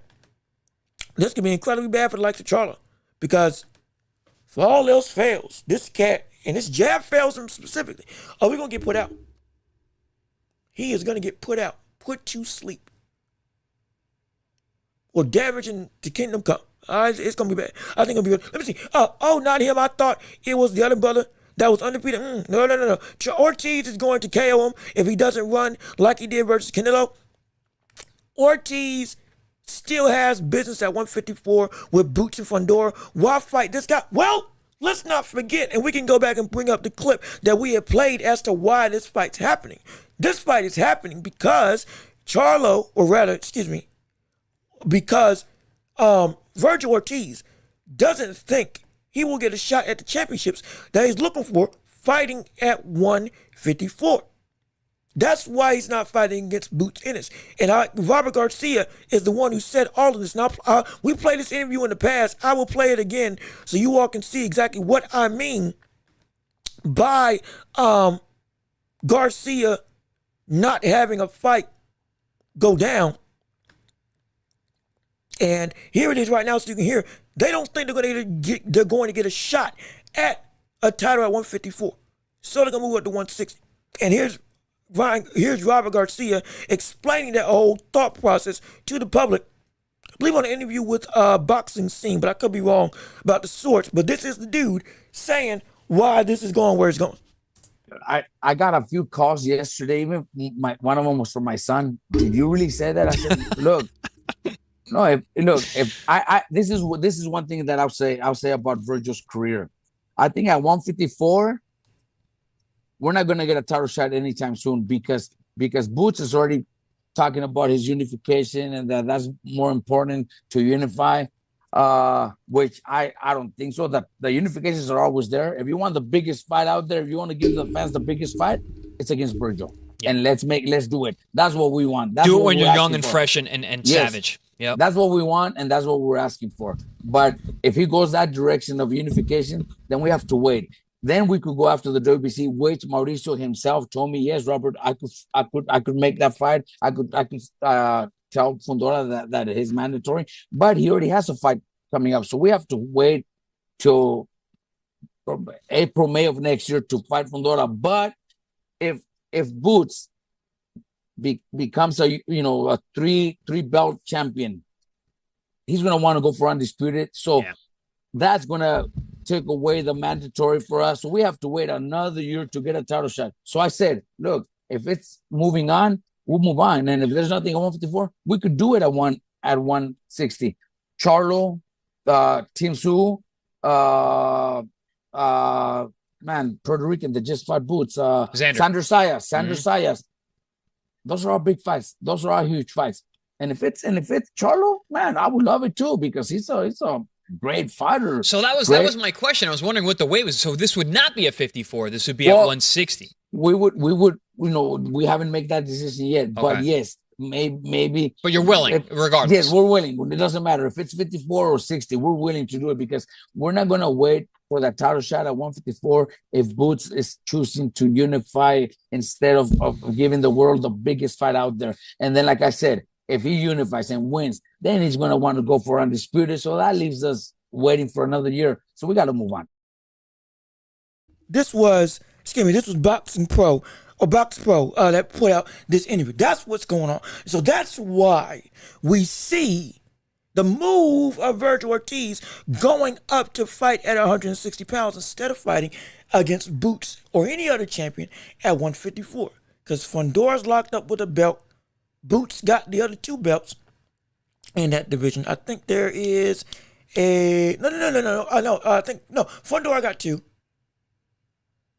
Who's the other one? Am I missing somebody? Boots got a belt. Boots got two belts. Fundora has one. Who's got the other one? Am I missing? Let me make sure. Let me see this while we fact check. Let's fact check. Hold on. Let's fact check to make sure we got our champions in check. Make sure we understand what's what. We want to make sure that we don't miss out on who's actually reigning in this division, who is a faker in this division. Let's check it out right now as we go to 154 at super welterweight. It is Boots, Josh Kelly. That's what I'm thinking of. Sebastian Fundora. My apologies. That's what I'm thinking of. It's Boots and it's Josh Kelly, Sebastian Fundora. Now, he could have gone after Josh Kelly, hypothetically, unless Sebastian Fundora is going after Josh Kelly. Now, in lieu of that, Boots Ennis, actually, no, excuse me, not Josh Kelly. Boots Ennis, not Fundora, is the one who's going after Josh Kelly right now, as we've seen in talks sparking up against each other as I think the date was initially October 24th. And now, as I scroll up to the news, it's here. Hold on, I got to say, but Kelly and Boots are in further discussions with each other to have a fight in November or December for the unified titles. So then it would come down to whoever wins that fight would be one of two reigning champions in this division. And then we would get undisputed between Fundora and Boots if Fundora defends his belt, because he's in position to defend his title that he's holding right now. And then it could be all the marbles at the end of the road. That's how undisputed comes into play. So Ortiz is kind of left out to dry at this point in time. Now, I wish he kept on going and fighting against somebody to actually stay in the running for this division, because he could still beat anybody here. He could. But because he didn't, because he doesn't want to get the fight, or he doesn't get the championship opportunity immediately, he's moving up and moving on. Is that right? Me personally, no. Because you went and let yourself lose out on this opportunity in the first place when you left Boots Ennis at the negotiation table because of your spat with Oscar De La Hoya. We're all forgetting your money at the same breath. Seemed kind of convenient. And then afterwards, after Boots beats Zayas, now all of a sudden everybody's all hunky-dory. Yeah, we want to see the fight go through. Yeah, we want to see the fight happen. Yeah, we're all on the same page now. I'm not saying it wasn't legitimate. I'm just telling you that's how the public feels. Hey, you ducked Boots. And he was right there. And so now you kind of gave up your shot at the championship opportunity. Yeah, we blamed Oscar De La Hoya, justifiably so. But it's just now, it's like, okay, you got it settled. You can still get these shots if you just stay around. He wants to move up. That's why we're getting Charlo versus Ortiz. Jermell Charlo versus Ortiz. And it is a big fight because Charlo's name still carries some weight. It still does. And it's going to be an easier road to a title because 160 is not nearly as robust with talent. Because everybody that was a competitor at 160 is fighting at 168. So we can get a situation where Ortiz, if he beats Arizona Lara and gets the other belts in the division, eventually Boots will move up to 154, or move up from 154 to 160, and now you get a world where it's undisputed off the bat between them two at 160. Maybe making the fight even bigger. Who knows? I'm just telling you, that's why we're getting this fight between Ortiz and Charlo. Not Ortiz versus Boots or anybody else at 154 right now. That's the reasoning per Robert Garcia, excuse me. And that's why we are where we are. But let me see, we still got people in the chat. Yo, Sean, what's going on with you? How you doing? Hey, brother, good to see you. Thank you for showing up and tuning into the show. We appreciate you on the live stream. Please keep on sharing the show. Keep on liking the stream. Keep on telling everybody how you feel, what you want to discuss, and tell everybody about this show so we can keep on building up this empire together, growing this community, growing this support of a channel. We can't do this without you all, and we appreciate all the support, all the love, all of the chats. And hey, if you still want to support the show and haven't already, go ahead and subscribe to the channel, leave a like on the video, and keep on commenting your thoughts and opinions. And if you want to support it, we got Cash App and PayPal, as you see on the side of the screen, links in the description, and super chats, gifts, stickers, all that stuff, super thanks, whatever in the world you can give to this show to support, because we're made possible by viewers like you. We would appreciate it oh so much, but your presence alone is the biggest reason why we're here on this show, and we thank you so much for showing up and joining in on our show today on this Tuesday afternoon. But let me see, those are all easy fights for Ortiz and non-title fights. Shake my head, you know, a lot of them are, but that is because it's an easy road to a title, he can get a title. And then the opportunity for Undisputed is a lot easier. And if Boots is going to keep to his word at moving up to 160, well, it makes sense. Okay, I'll get the belt at a division where I'm still the biggest threat to Boots in most people's eyes. I'll just be the biggest threat at a bigger weight class. And once he comes up here, after he handles his business, all right, we'll be ready. Again, their thought process, not mine. If it works out, though, it can work out great. Let me see. Ortiz must fight and be active. Boxing pro, he absolutely should. But he waits a lot for a chance. That's been one of the biggest issues with his career. A lot of people have felt like he's been waiting on a chance for so long, but he hasn't really grasped it. We've also understood he's been avoided by a lot of people because he's so hard to beat. We're not denying the inability of his talent to be we're not denying the ability of his talent that can be a deterrent to a lot of people. There's a lot of people that don't want to fight Ortiz because Ortiz is that big of a threat, because Ortiz is that big of a monster, because Ortiz is that big of a danger to the world of anybody in a multiplicity of divisions. That we're not denying that in the slightest. He is a dangerous competitor. He is a dangerous, opportune fighter. But at some point in time, your danger should have gotten you a weight or a shot at the title at your weight class. But it didn't. And to some degree, you didn't push like you should have pushed. And what happened with Boots has us all saying, well, you had it right in your lap. We understand what happened with Oscar De La Hoya, but you had it right in your lap. Now you can't complain that you didn't get a shot. Or we're not going to get an opportunity at a title. You can still force your way in. You can still force your way to be a mandatory. You can still do a bunch of stuff in this division to get you where you want to go. And the fight is still on the table. If you clean out the division in Wreck House while Fundora and Boots wreck house, once they have their last man standing match, well, guess what? Now you are the final piece of said puzzle. You're fighting for the title as the mandatory for the Undisputed Championship, and now you finally get the shot where you've now built up a better resume, and Boots has built up his own persona, and now, boom, it's a mega fight for all the marbles. It makes all the sense in the world. That's not what he wants to do, so it's like, it is what it is. It's frustrating, but it is what it is. He goes to middleweight. Yes, this fight is at middleweight against Jermell Charlo. This I repeat. For those of you that are new, the fight between Ortiz and Jermell Charlo, the same Jermell Charlo that has not fought in 3 years since losing to Canelo Alvarez in a landslide defeat that sent him into hiding, that is what's almost taking place. That is what is in advanced talks to happen in December this year. Or November this year. Yes. A slaughterhouse of a fight is what potentially will take place. And if that's the case, hey, so be it. So be it. And the last thing, we got to move on because we got to talk about Moses Itauma as well. But the last thing I'll say on this Charlo situation, well, actually, let me read your chats, and then I'll go and talk about this Charlo situation for one last thing before we move on to the next step of the conversation. So there is opportunities at middleweight, but money, no. Essentially, the Charlo fight at middleweight could bring some money. The Tim Tszyu fight at middleweight could bring some money. But the rest of the division most likely won't bring a whole bunch of revenue.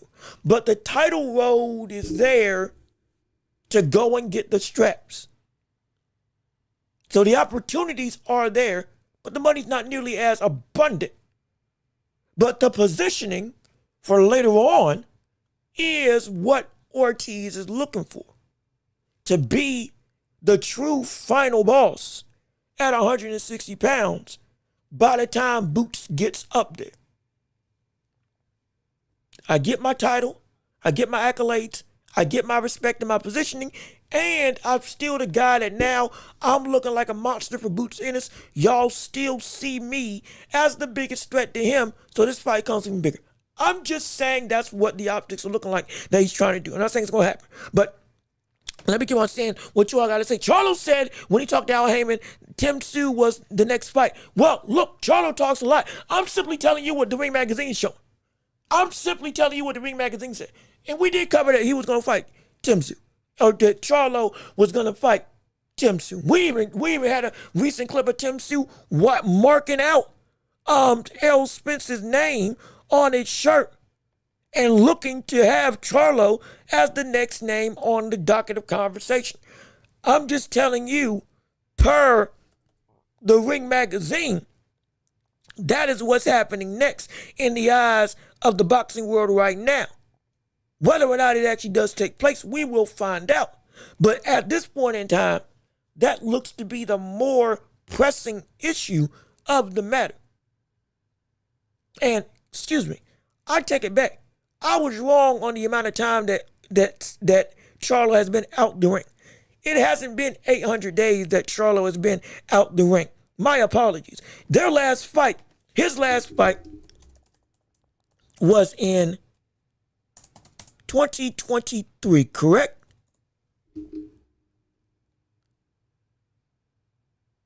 What was his last fight? His last fight was against, who was it? Yeah, 2023. It's 2026. The last time Charlo has been in the ring has not been 800 days. It has been a whopping, and this is going to shock you when I show this, it's been a whopping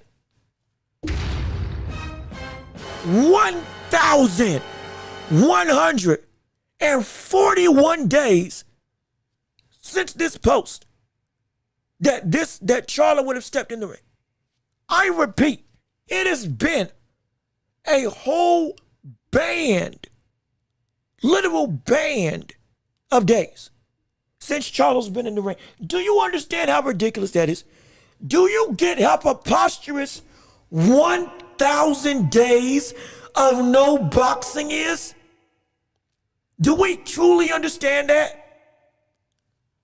In 1,000 days, we saw Inoue become a champion at 2 separate divisions. In 1,000 days, we saw Errol Spence Jr. and Terrence Crawford, as well as Charlo versus Canelo, and we saw Canelo versus Crawford, all before we got Charlo back in the ring. Do you understand that? We saw Benavidez move up, I repeat, 3 different weight classes since Charlo left boxing for 3 years. We've seen Errol Spence come back. We've seen Tim Tszyu come back. We've seen Keith Thurman come back. We've seen Manny Pacquiao come back. I don't understand how we let this happen. Rather, I don't understand how Charlo let this happen to himself. 1,141 days since we've seen Charlo in the ring. Preposterous. Ridiculous. And he's stepping to me with somebody like this. It's a big fight because of a big name. But this will most likely, if this goes bad, this might be the end of Charlo. This might be the end of Charlo. Be clear. This might be the end. This might be the end. This might be the end. This fight might be the end of Jermell Charlo, as we know. I'm not even gonna mince words about it. This could be it. There's a world where this could be the final straw that we see ever of Charlo. Man, it could go out just like Spence. We may not want to hear it. We may not want to see it. Lord knows I don't want to see it. But we gonna know for a fact whether or not the end of the road is here. Because we could see Charlo get beat. Beat to the point that the fight gets beat out of him fully for the last time. That's a different animal now. And what we saw with Errol Spence was a Tim Tszyu that was washed. We're seeing Charlo against somebody who's right now in his current prime, in his boxing days. I don't know if you want to risk that. You talked a lot of talk. Now it's time to back it up. And if you don't back it up this time, brother, we might have to say call it quits. We might have to say call it quits because, boy, that's going to hurt. in more ways than one. Let me see, unify and all the money will come. Yep, absolutely. Let me see, Charlie, what state are you from? Where am I from? All right, the Carolinas. Oh, yeah, I'm from down south, baby. We from all the way below the Mississippi. Wait, is it Mississippi? No, it ain't Mississippi. No, we above Mississippi. I done forgot my geography. I just know I'm from the Carolinas. We from all the way where we got our own barbecue sauce, barbecue as a whole. Oh, we're a melting pot of America. All with a southern style of a sunny breeze, lush trees, forest and corn as far as the eyes can see. And Lord knows, oh, we can cook and we can eat. And we the Mecca when it comes to basketball specifically. Oh, yeah. Oh, yeah. Oh, we kill it. We cook it. But that's where I'm from. And I love it. I love it. That's no question about it. But let me keep on reading. Let me see. Retreat. Let me see. Charlie needs some money. Yeah, no, he's going to need the money. He's going to need it. Specifically for them hospital bills, because it's gonna be hurting. Gonna be hurting bad. But look, we're gonna talk about Charlo later on. We got the temperature rounds for that. We still got more show to cover on this airway. That is the Welch Report, and that is another big fight coming up this weekend.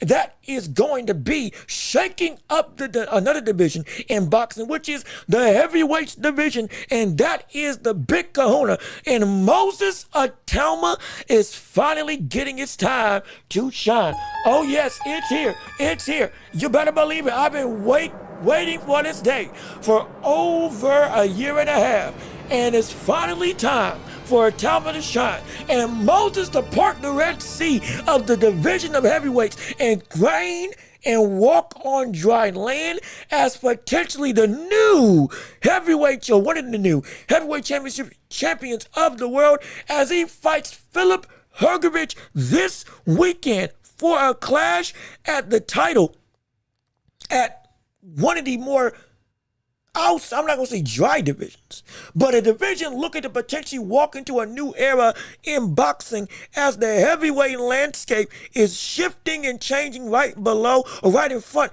of our eyes. And Itauma looks to be the man that is going to right the ship, or rather be the leading ship in a new swelling sea of heavyweight boxing, as his biggest test is now firmly in his grasp as Itauma gets ready to fight Philip Hrgović for the IBF heavyweight title. Now, let's put some backdrop on this a little bit. How did we get here? How did we get here for this division of Itauma to be able to fight for this title? Well, Moses Itauma, if you didn't know, had been on a tear as a heavyweight contender for a multiplicity of years. It was a race between him and, what's his name? I done forgot his name. The brother who got knocked out by Frank Sanchez. Richard Torres, that's what I'm thinking of. You see? Oh, how the mighty have fallen. I done forgot his name. But Richard Torres was formerly the next face of the young heavyweight prospects, and Itauma over in the UK was making waves all his own. We saw Richard Torres get knocked out by Sanchez flat out in 2 rounds, while we then saw Itauma continue to win, continue to flourish, and continue to shine. Amongst with Itauma, you had AJ Caballero, who was getting in position to fight for a title against Usyk, who is now the mandatory. Formerly was the mandatory for Usyk's belts before Usyk dropped the title. But those 3 were the laden new faces of the next generation of heavyweight boxing. And then we saw Torres get knocked out. Caballero kept on winning and kept his spot, and now Itauma could be the first man amongst that trio to get an actual world championship around his waist inside the ring. And if he does that, names like Caballero, names like Daniel Dubois, Fabio Wardley, and others all are going to be gunning for his shot or his belt around his waist and the crown on his head. But to be clear, there was a plethora of people that said his brother might be moving too quickly. I'm gonna tell you this: we're gonna find out. This fight right here, Itauma versus Philip Hrgović, is going to be the fight to deliberately show where Itauma is as a heavyweight champion, as a heavyweight boxer. He has an opportunity to be one of the youngest champions in boxing history at heavyweight. Only, I think, under Mike Tyson. think this will make him I believe this will make him either the second or the third youngest heavyweight champion in history. We're looking at a fighter in Moses Itauma who has the opportunity, if he beats Philip Hergovich, with Usyk going out of the sport, with Fury going out of the sport, with AJ going out of the sport, he's got an opportunity to be the biggest face and the biggest threat that this division has to offer, even in a slew of fighters like Caballero waiting in the wings to get their shot at his gold belt if he wins. He could be the guy. We have lauded this man for the ability to have a unique ability. All right, we've lauded this man's ability to have a unique combination of speed, power, and intellect. We've lauded this man's ability to have a unique mind in a boxer, to be so fluid with his punching while still elevating his own game defensively and offensively every which way. Every test that's supposed to be a test, Dillian White and others, he's been passing with flying colors. This is now the biggest step that we could see take place. It's a big jump. I thought he would see the likes of Martin Bakoli or F.A. Jagaba before he got a shot at the title. But with roughly 14, 15 fights around his waist, he's now getting a shot at a full-blown world championship. And this could be the crowning moment of a future consistent star in the heavyweight division that may be, if things go right, he may not be stopped by any man, or at least any common man, in any facet of heavyweight boxing. This is we say this often. It's hard for heavyweights to get into the ranks of pound for pound. It is. We've seen it, but it is. But when they do, they elevate quickly because it's the big kahuna. This man's got that potential. Itauma's got that ability. Itauma's going up against somebody in Philip Hergovich who's going to test him, test that chin with a fundamental right hand that can go and strike down thunder from any which way because it's so much leverage and straight up sting. You don't got to throw it hard to go and give you a whole bunch of damage on the back of your head or right on your chin or on your temple. His 1-2 combination's lethal. Philip Hergovich got a chin. Philip Hergovich stood up to Big Bang Jang. Philip Hergovich beat Big Bang Jang, even though I don't think he should have. But he beat him. Philip Hergovich has been in this championship threshold of competition for a number of years. Background, pedigree, all that stuff. If we see that Hergovich is just going to fall by the wayside to a Moses Itauma, everybody better be very scared. Because if he handles Philip Hergovich in more destructive fashion than we've seen anybody else handle him, we about to have ourselves an uncomfortable conversation. This brother might rule for a mighty, unless something major shakes up. And he goes the Mike Tyson route in every way. Where this cat goes through and lets his own life self-implode his own ability. It's going to be hard pressed for me to say anybody can beat this cat. I'm going to tell you this right now. It's going to be hard pressed for me to say anybody can beat this cat. I'm telling you, scratch the record and stop the presses. We might be looking at a reigning champion that might just become undisputed. And this might be his division for a long time. Really long time. If he can beat Hergovich. Because Hergovich is the jump that we've been saying he needs to have for years. This was the level of stuff can get sticky up here if you ain't careful with the Hergoviches and others of the like of the world. But if he can handle this with just like he's handled White and others, we're going to have a problem. We're going to have a problem on our hands, I promise you that. But let me keep on reading your chats and responses. Caballero, and yeah, Caballero is still in the direct mix. This is not me saying there aren't other contenders in the world of boxing. Caballero versus Itauma would be a massive fight to take and a massive fight to make happen. But it's a significant leap in favoritism for me. If we see Itauma beat and knock out Hergovich in a fashion where it's not even a contest. Because at this point in time, on a tear, he's been beating people that it hasn't been a contest. You know, it's been older fighters. It's been tomato cans, with all due respect, in many degrees, as we see with the natural buildup in competition. But now with Hrgovic, he might be older. He still is a legitimate contender. He still is. If you aren't built in this system of being able to handle yourself in the fundamentals of boxing, you're going to get put out. And I will put you down. Because he's done it against multiple people before. That's not anything new. That's the danger of this fight when it comes to Itauma. He very well may not be ready. But you better hope I'm wrong. Because I'm saying he is. I'm saying he is. For anybody that doubts me, and I'm not saying that I know everything. Be clear, I don't know everything. But I'm fully confident. I think he's ready to go and take this mantle. And anybody that disagrees, I respect it immensely. You just better hope I'm lying. Because if this thing does come to fruition, this cat might not get stopped by anybody. At least for the immediate future. For the immediate future of heavyweight. He might not get stopped by anybody. Even Caballero. And I love Caballero. It's going to be tough, man. It's going to be so tough. Let me see. Caballero and Itauma, absolutely. After Dubois, and we hopes Bacoli's back. Ruiz too, but I don't believe, I don't believe in any Ruiz. Bacoli is a threat because of his, arm punching power is so detrimental. But at the same breath, he is just so lacking in footwork.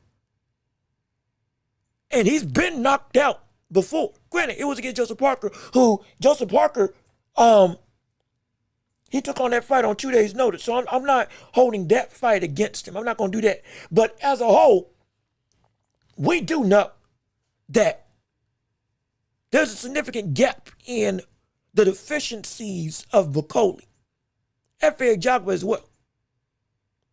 The skill factor comes into play. The majority of these fighters that we're naming, I think that Itauma's better skilled than him. Most of them, if not all of them. Outside of, again, the elites of the elite right now in Fury and Usyk. Even Anthony Joshua. Most people would say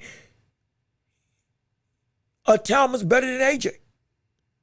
Ruiz. Most people would say he's better than Ruiz. Most people would say Caballero is the most immediate threat against him. But skill-wise, many people would look at Itauma, he's better. The stamina, aggression, the tanking-like ability of just being able to work and consistently throw to the body, that is Caballero. Absolutely, that can be the biggest threat against Itauma. But also, we've seen him get knocked down by Big Bang Jang. And that fight would have gone another way if Big Bang Jang had a gas tank, which thankfully we know Itauma does. And Itauma's got the power of somebody like a Big Bang Jang. Does he not? I would think so. So he's got everything you need. Everything that somebody would need as a mismatch, he's got against somebody. That's why I'm saying he matches up with everybody in the globe at this point in time. It's so dangerous. It's so dangerous. It's so dangerous. Let me see. He stops him with his problems of the cut near the eyes. I think he stops Hrgovic flat out. I think Moses Itauma stops Hrgovic flat. Not just with a shot on the cut. I think he stops him flat out. And I don't think I've ever seen somebody do that. I've seen Hrgovic hurt. I can't remember the last, excuse me if I'm wrong. I can't remember the last time somebody beat Hrgovic and they knocked him out. Like, stopped him. I can't think of it. I think Moses might be the first, or at least one of the first, because he is that type of all-encompassing dangerous fighter. He's a menace. He's a menace, man. I'm telling you, he's a menace. But to your point, Hrgovic is dangerous. His height is his biggest weapon. And excuse me, yes, Dubois stopped Hrgovic. I'm talking about stopping him, knocking him out. One punch, boom, Hrgovic is out on the ground or out on his feet. He's been stopped with cuts. He's been rocked, I understand. I'm not denying that. I'm saying stopping him like what we saw in Itauma's last fight when he stopped, what was his name? Shoot. Jermaine Franklin. When he stopped Jermaine Franklin and had that brother flat on his face, that type of knockout. I think we will see Itauma do that. Now, Hrgovic, let's also play devil's advocate. Hrgovic ain't a slouch either because he's a towering lighthouse of damage. He's a lighthouse of damage. It's not just a straight right. He can box and keep you at bay. The biggest thing about Hrgovic, you getting in to do damage is difficult because he's such a sniper from that long range. He's tall, but he fights tall in a good way. He's not tall, but he fights small, or tall, but he keeps his chin in the air and all that stuff. He fights tall, but he's able to keep you out. Where I have all my leverage, all my power, and I'm not sacrificing relatively anything with how I want to throw. And I have a chin. So it's not like one punch potentially is going to go and I got a history of just getting put to sleep. It ain't like that. I can stand up to punishment if need be. I can go. And if you want to go and we got to get active, get down and dirty. I can trust my power that, brother, if I trade with you all, or I catch you with a shot on the inside or in the clinch, guess what? I can rock you. I can change up your whole day. I can make you think well and good, differently than any fight before, because I'm scary.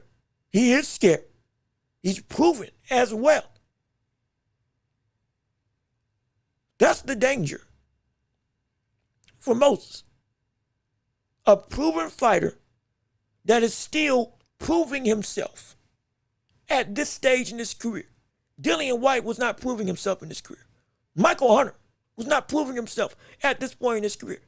The depths of this career's tenure in boxing has been different for the likes of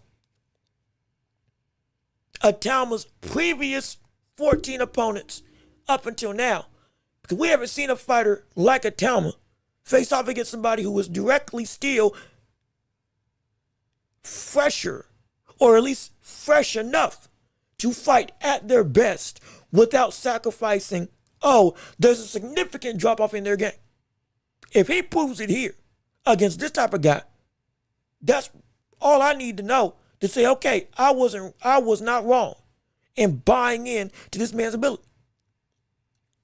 I wasn't wrong. Thank gosh I wasn't wrong. Because it worked out flawlessly. That he can be a monstrous figure. He really can. Let me see. Did some research. Brian Norman got $3.5 million to fight Devin Haney, or to fight Devin, and got 6.5 top rank. Excuse me. And the zone dropped the ball. Key should have gotten the 5. Understand, Key was going to get 4 if he had fought with Devin Haney outright under Devin Haney Promotions. So he would have gotten more than what Brian Norman got if he had fought Devin Haney when they were at the negotiation table and Devin Haney said, it's still the 70-30, whatever the word split was. You get $3 million, I get, was it 6 or 8?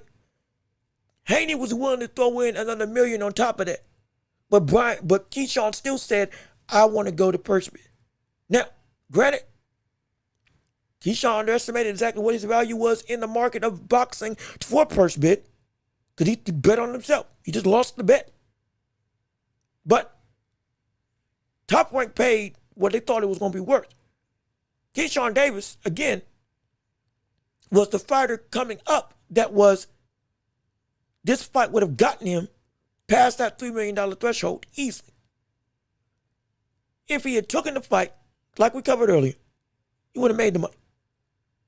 I think he would have made it up even after he took the fight, even with the $2 million flat. Still would have made in abundance. If you think that Top Rank dropped the ball, and I'm not knocking it, because hey, Keyshawn Davis is still a big time name. I'm not denying it. How big though? I think we just had to go and reset the market a little bit to understand Devin Haney is Devin Haney. But Keyshawn Davis might be looked at in the same light of, oh my gosh, type of star power. That fight was to get him to that stardom. And that's why I keep on saying he still was making 2 to 3 times more than he ever made in his career. And Brian Norman was the best guy at 147 pounds. He was the number one dude when Devin Haney fought him. So, standing, ranking, respect in the division, a little bit different. A little bit different position. Again, just my opinion on it all. But I respect the research and it gives us a better picture as to what everything was going about. But like we played on the clip with Cameron and Mace, Devin Haney went on there.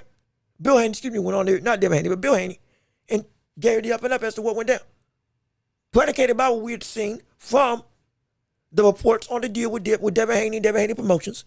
And what happened with Top Rank in the whole situation. So, that's where we at. We just hope we get the fight. That's my biggest thing. We just hope we get the fight eventually. But, we'll see if we find out. But let me see. And Hunter is very sad. Hunter, we're talking about Michael Hunter. I mean, he's 38 years old? I think he's 38 years old at this point in time at heavyweight. I don't think he's going to be in the fixture of danger like with the Caballeros and others at this point. Now, he could eke himself up into a championship opportunity. He could potentially get a fight with Gassiev because I think they're both ranked relatively close in the... Well, Gassiev is the champion. And I think Michael Hunter it's decently high in the rankings for his title. So, he could get that fight. And then we get Michael Hunter versus Itauma. If Itauma beats the likes of Philip Hergovich, only time will tell. The biggest thing more than anything with Itauma versus Hergovich, this fight is going to set the precedent for, is this man truly worth the hype of being the potential best heavyweight in the world going forward? We looking for a successor to Usyk now that we know that Usyk is done trying in the world of boxing. Usyk's about to leave. His last fight's probably going to be Deontay Wilder. And after that, he's done. After that, he's done. If we see Itauma want to go and take that mantle for himself, he's got to go and make stuff shake so that he can earn that right to the title. The biggest thing about Moses Itauma that everybody needs to understand, it's been a lot of hype, deservedly so, surrounding his ability. But has it been his rhetoric of work that has brought in the public to that hype? We can laud the potential reality that this man can be the greatest thing since sliced bread. But proof has to still be in the pudding. No matter how much we may want to say, we can crown him now. We did the same thing with Boots. We did the same thing with Benavidez. We done the same thing with everybody coming into boxing, even Usyk. I said I think that Usyk is. I thought that Usyk was the best talented heavyweight in the world, but he still had to prove it when he beat Tyson Fury. If he didn't beat Tyson Fury, we still couldn't say it was proven. This is the time to buy this proof for a talent. And I think he's going to get it done. And I do believe he's going to knock him out. I think he's going to get it done. And if he gets it done there, I dare say Undisputed might just be a real reality. Because he'll have the leverage of not just I'm better than you. He will have the notoriety that he'll make the world want to care about him because he's that much of an entertaining fighter. He will have the backing power of the UK being behind him, similar to what they were, or at least potentially similar to what they were when they were behind Anthony Joshua. And it would have the monetary value to make it be worth the while to have everybody old and young potentially want to say, I can make a lot of money fighting this guy. Let me go and make stuff shake.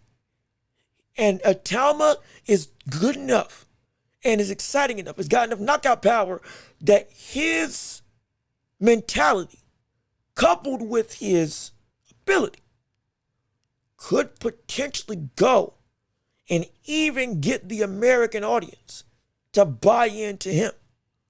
We don't have somebody that we can rock with at heavyweight.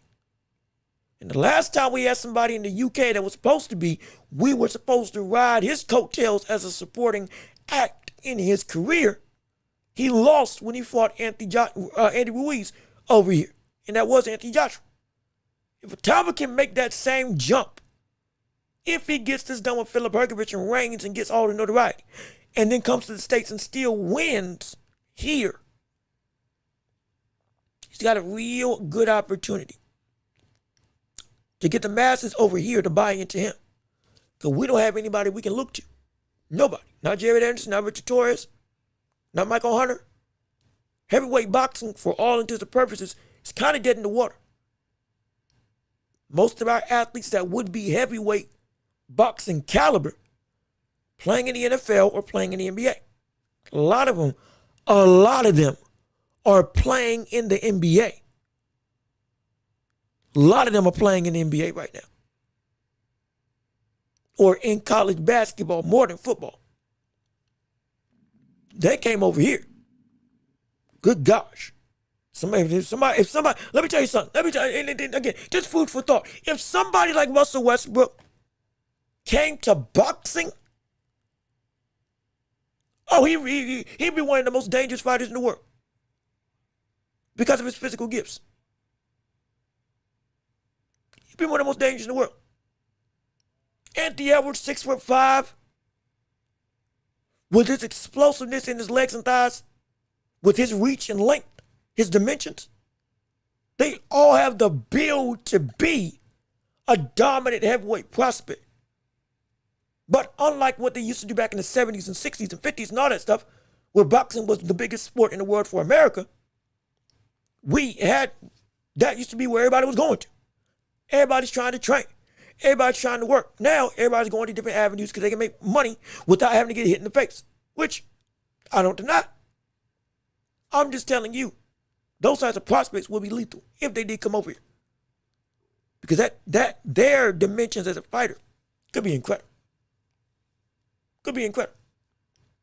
Footwork, balance, being able to go and bounce around the ring, having power, because they're freaks of nature, all of them. They don't know how to punch. But if they did, woo, it'd be scary to see. It'd be scary to see. But again, personal thought, just food for thought, just so you can think about. But biggest thing is, Itauma can be a danger. And he can be a guy that can run the heavyweight world. Every one of the biggest faces that everybody recognizes and loves in the sport, without question. But let me say, be careful about Dubois. We have to. Dubois is the other facet of this equation. Because now granted, I think Itauma is more skilled than Dubois. Dubois is just a tank that's so tough. But Dubois is also a tank that can be put down. We saw what he did to the likes of Usyk. Sure, other fighters have tried to take it to Dubois and failed. And other fighters like Caballero, if he fought against Dubois, may just be able to get him out of there. Because tank on tank with better body work, better volume, might be that he gets it done. And he just beat Daniel Dubois. Or Daniel Dubois just beat Fabio Ward, who was supposed to be another tank. So yeah, Dubois, for all the lack of skill that we talk about him as not having, he still has been able to run roughshod over the heavyweight division. And consistently has been, it's a new identity. And he's just walking through stuff. Literally, just walking through stuff. And he's got heavy hands, left, right, and center. He is a danger. But I truly do believe still, Itauma's better. Okay, if I'm wrong, I'm wrong. We're going to find out. Just know this weekend starts that prospect of opportunity. Whether or not he's like that or not, we're going to find out. But I'm telling you, if he does get it done, everybody better be very scared. Everybody better be very scared when it comes to Itauma. Because Itauma, at this state in his career, is getting started and potentially has the ability to take the keys all for himself in this division. And right over everybody. Absolutely he does. Absolutely he does. But let me keep on reading your chats and responses. And before we go, in fact, actually, now that we got that covered, we can go into the World of the Championship rounds as we're just at the 2-hour mark. So, ladies and gentlemen, we're going to go and end in the last 30 minutes to an hour of this show with you in mind to go through and have your thoughts and opinions be heard as we're in the championship rounds officially right now. That's right, ladies and gentlemen.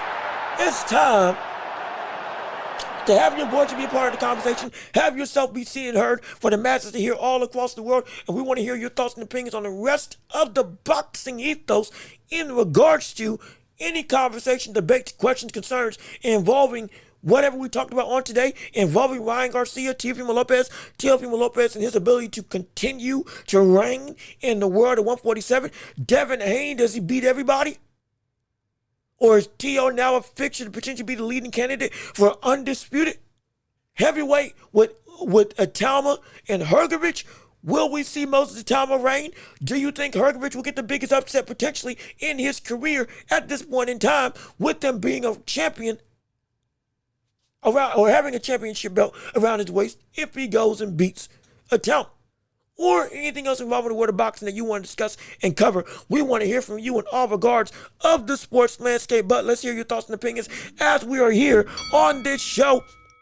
And we want to hear what you had to say. So let's start it off. Keyshawn Davis at 15-0, 10 knockouts. Devin Haney had 30 fights, has 15 KOs. Yes, he does. And then you say it had 7 KOs when he had 15 fights. Key definitely more exciting and worth the money. So, no, the knockout artist, absolutely. Keyshawn Davis is a more exciting knockout artist.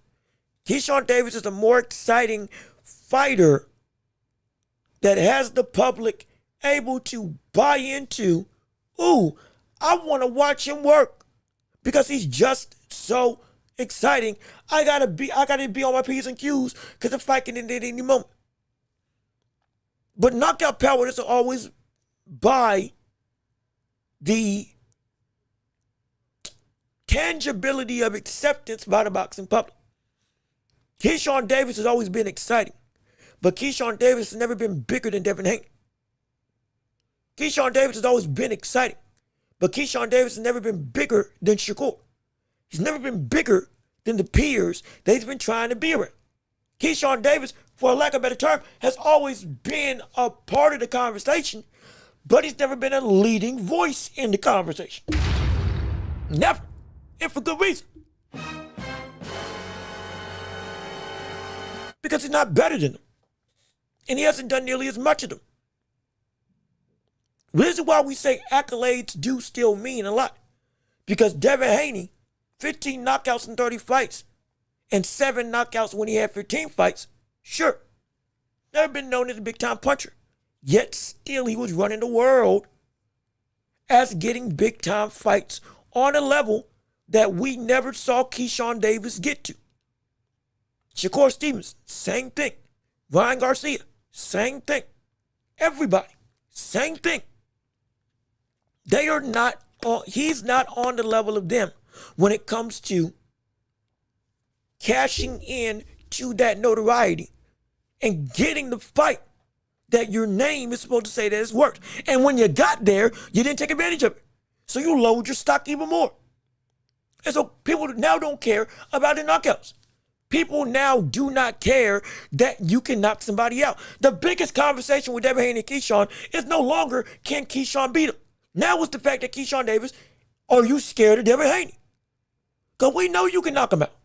Brian Norman Jr. can knock him out too. And look at what happened to him. The conversation's not about you being able just to put somebody out. It's always been your ability to succeed in being the better man. And the way that Keyshawn moved, it looks like he's scared to be the better man in this fight. That's the thing.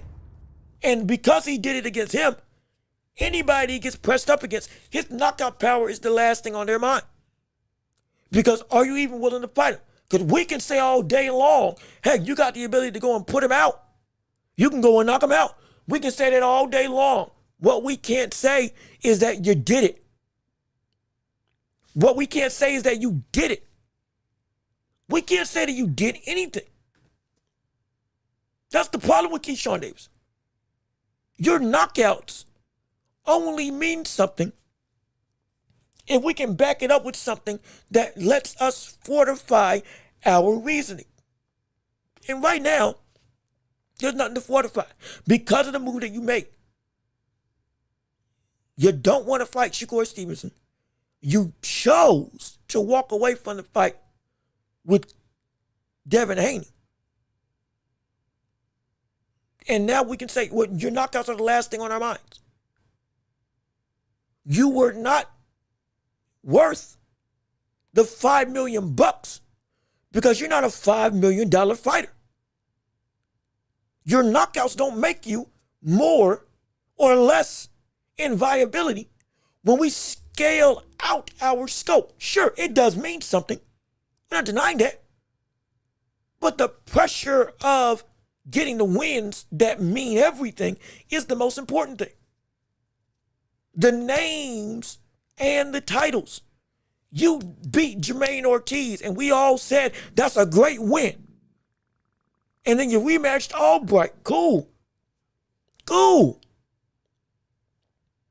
Has that set you up to be able to say you've been in position with mega stars before? No.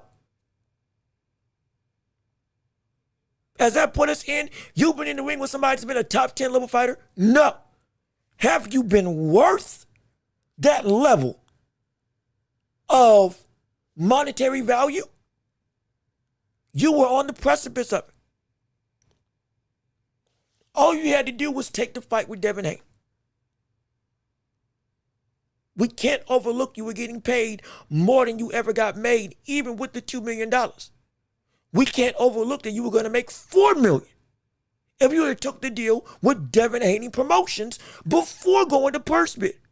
But all-encompassing things included, that doesn't change the true narrative of the conversation. You were not worth the amount of money you were asking for. This fight was going to get you that amount of money because your career had not shown that you deserved that much money, because you didn't beat anybody to get you to that threshold.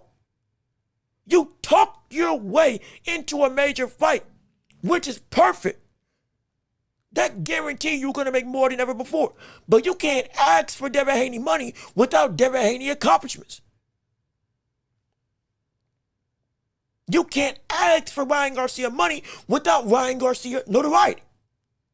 You can't ask for Shakur Stevenson respect without Shakur Stevenson's movement up until that point in time before he chose to also walk away from the Devin Haney fight.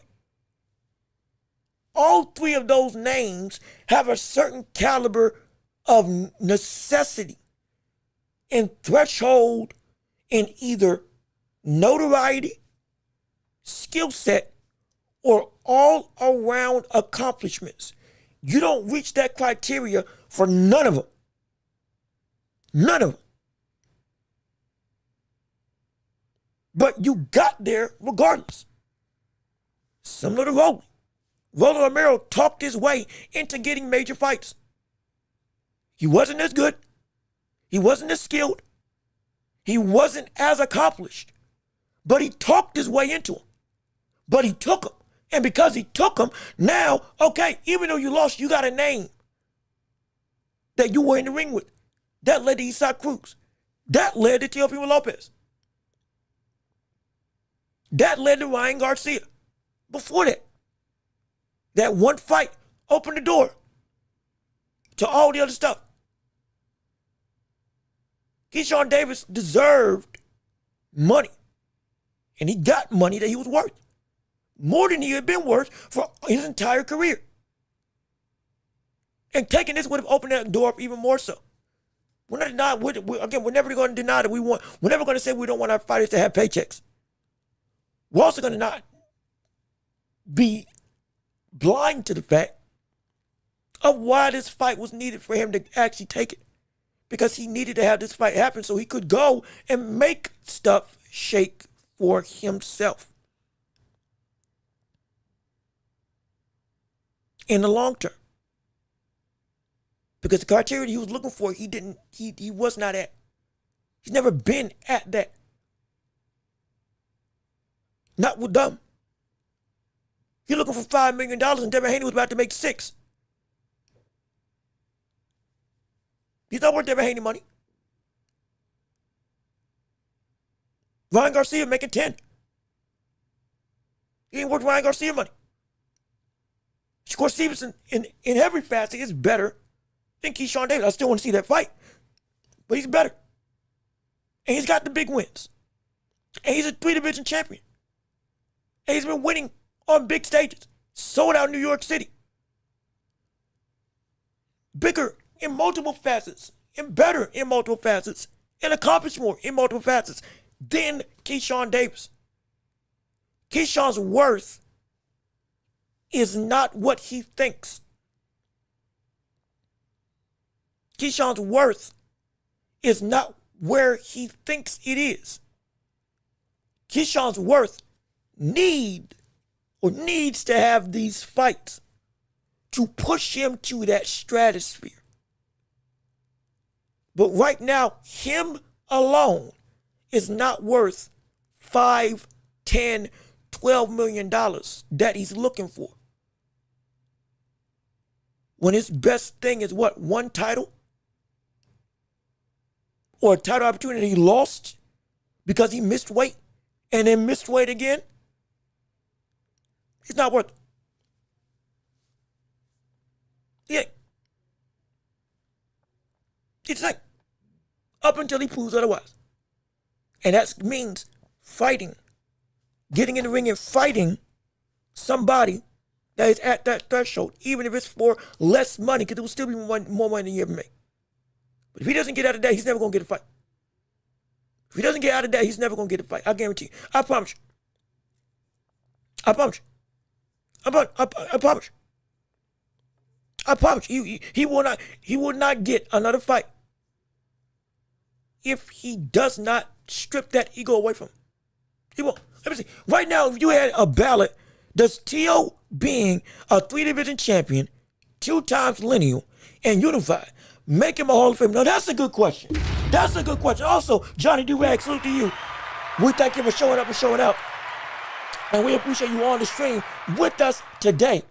But if Teo retired today, would he be a Hall of Famer? I would say it. I would say it. 3-division. Arguably should have been undisputed because of that whole situation with the title when he beat Lomachenko. I think he should have been undisputed. But like I said, he got every belt there. And the Ring Magazine belt too. Lineal champion twice over. Even with the ups and downs in his career, the wins that he got that were great were all-time great. And he's been in the ring, even with them losing to Shakur, he's been in the ring and beat multiple people that were running the world or part of running the world. So it's like he should be a Hall of Famer. Now, first ballot, second ballot, whatever the case may be, God will leave that to your discretion. I will say he's been one of the more polarizing and consistent fighters that we've seen from the standpoint of every time we talk about the reigning levels of boxing, he's always in the conversation. Either I'm getting a belt, I got a belt, or I just lost the belt, but I'm fighting to get it back. One of those three is happening. And more often than not, he got it done. His reign at 135 was dominant. His adaptations at 140 let him reign and still be great, even despite his father. And become potentially one of the best at 140 at that point in time before Shakur came along Rolly was the best at 135 after beating Lomachenko and at 140. He was the best. Now at 147, he's back in the top 3 with another title rounds voice.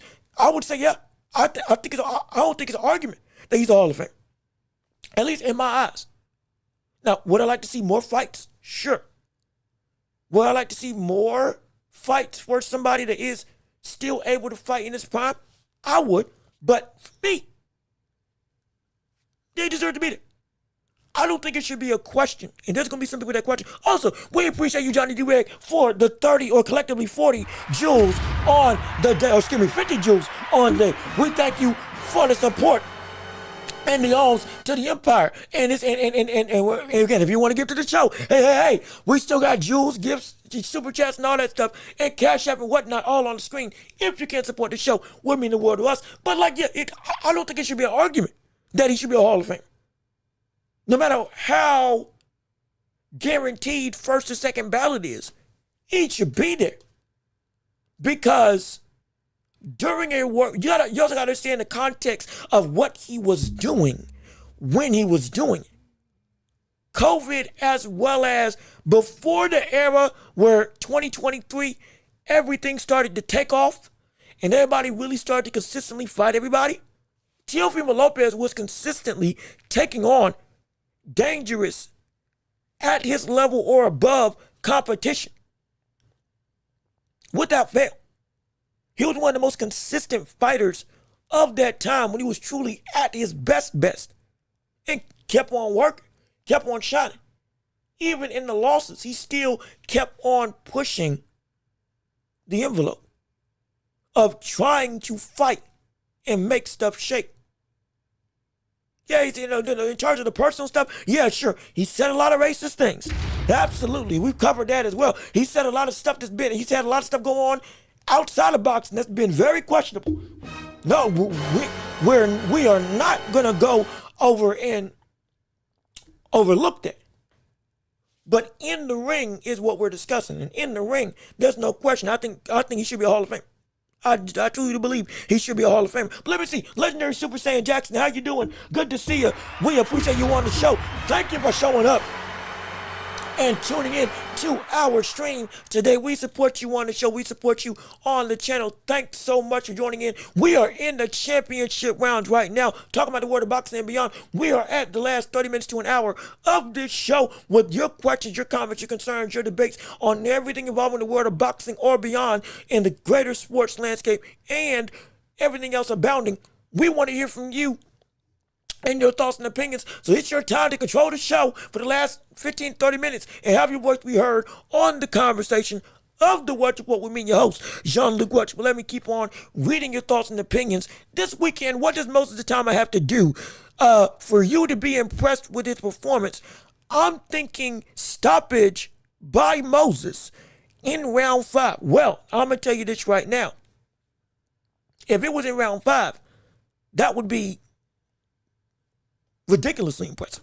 And we're talking about, again, and we covered this a little bit earlier, talking about Moses Itauma. That was a big portion of this show, I think in the last hour. Excuse me? I'm sorry. Wait, wait a minute. Wait, whoa, what's this? Hold on. What do you mean Rip Dolly Parton? Wait a minute, what happened? Wait a second. Who died? Say it ain't so. Hold on, wait a minute. Stop the presses. Hey, look, I'm sorry. This is a sports show. This is bigger than boxing. Hold on a minute. Wait a second. Stop everything. Is this, oh, you better be lying. You better be lying. You better don't let me. Don't let me, please. No! What? No! Oh my gosh! Oh no!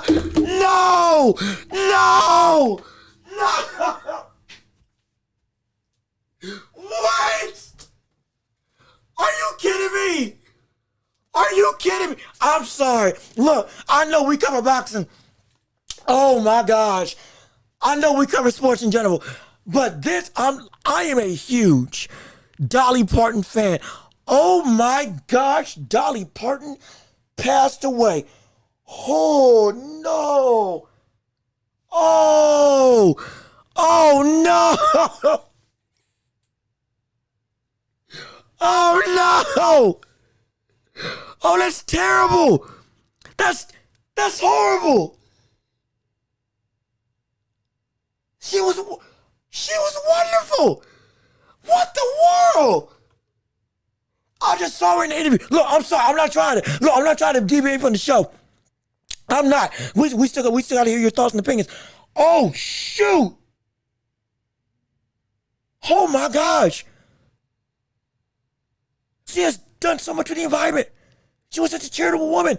She did so much for the community. I saw her like 2 weeks ago or like 3 weeks ago, putting up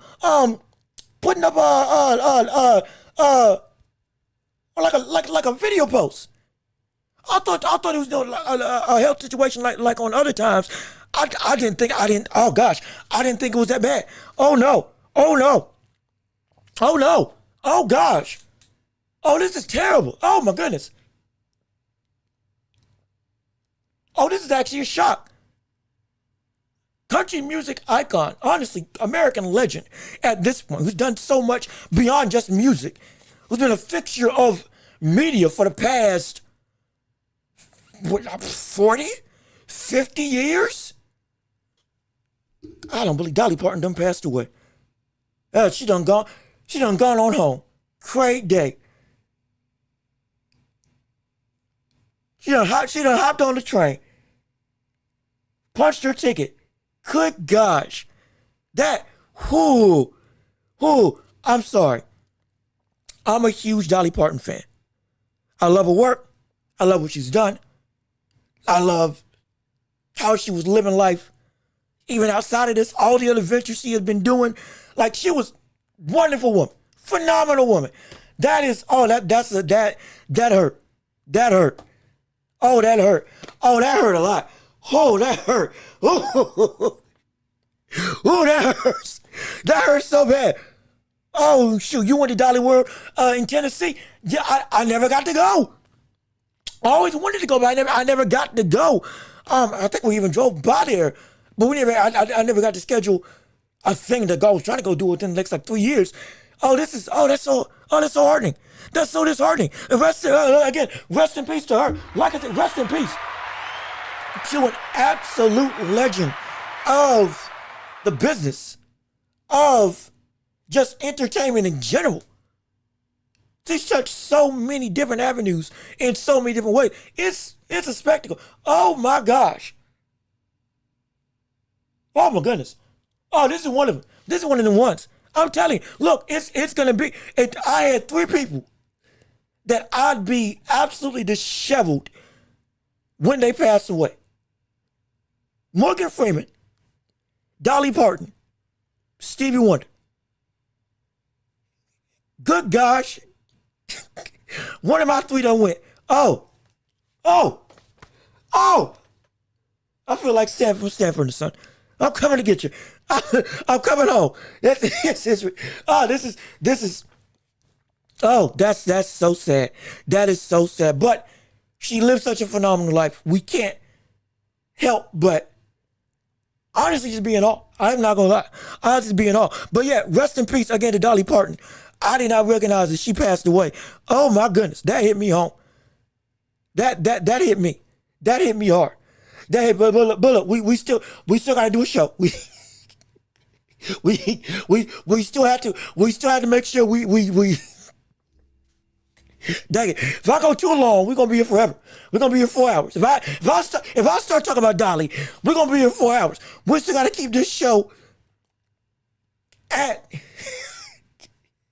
this is insane. We still gotta keep this show within the confines of our hours. So we don't want to just jump over it. But we have to move on sadly. But if you didn't know, Dolly Parton has sadly passed away. And I need some time. Oh gosh, I need some time. Oh Lord. But we'll We'll get back on track. We'll answer these last couple questions on the show. And then we're going to wrap this show up. That's insane. That's actually insane. But back to the questions for the chat. Sadly, we have to move on. This weekend, does Moses have, or what does Moses need to do to be impressed? For me, on the night, knock him out in 6 or knock him out in general. That's my thing. Knock him out in 6 rounds or just straight up put him on the ground in any round. If he can make it so that Philip Hergovich's right hand is shown to be fundamentally inept going up against Itauma, that'll be, on top of knocking him out, one of the more impressive things. If we can see that Philip Hergovich's punch and that right straight doesn't affect Itauma at all, that would be just as impressive as if he knocked him out. Because then that would show that most people in this division, they won't be able to hurt him. But I would think the most impressive thing for me would probably be that same 5-6 round window, knocking out Philip Hergovich. Not with the cut. I'm talking about actually put him down and make it so that he can't get up. Or the ref's got to stop the fight because he's too much on Dream Street. If he can do that, I'll be the most impressed about that more than anything. Because that would show that this tear of offensive dominance that he's been able to show, it isn't just because of the level of competition. It's because he is that great. He's that good. It's because he's that great and he's that good. And regardless of who steps in front of him at that point on, the threat of being able to put somebody out that quick, because his offense is just that overwhelming, would be viable, guaranteed, and bought into, because it's genuine. It's real. That, yeah, I'm just like that, plain and simple. And there wouldn't be any more excuses of, we gotta wait and see how good he really is. It'll be as good. It'll be just as good as we think. And I think he'll be able to do it. I think we'll be able to do it. But let me tell you, like I said, we gotta make sure we end up the show. We can't go past 3 hours. And if we talk about dollar, we're gonna be going 3 hours. So we gotta make sure that we keep this show still in check. So we're still in the last couple minutes and last couple questions on the show. Moses and Abdullah were promoted much better for 20-year-olds than Kermel Moton has Floyd slacking on him. And that's true. That's true. Because Floyd Mayweather dropped the ball on Kermel Moton. Floyd Mayweather stopped putting Kermel Moton in fights. Floyd Mayweather has made Kermel Moton stagnant in his own development.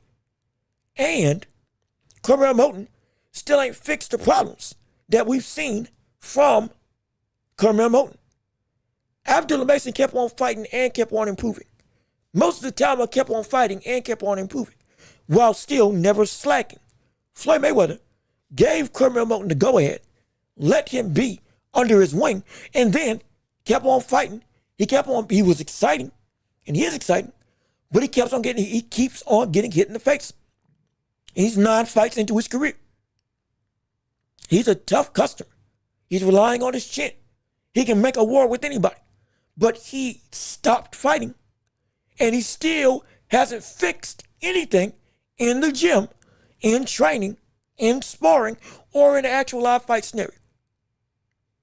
He said he moved up in weight, and we still haven't seen him fight since.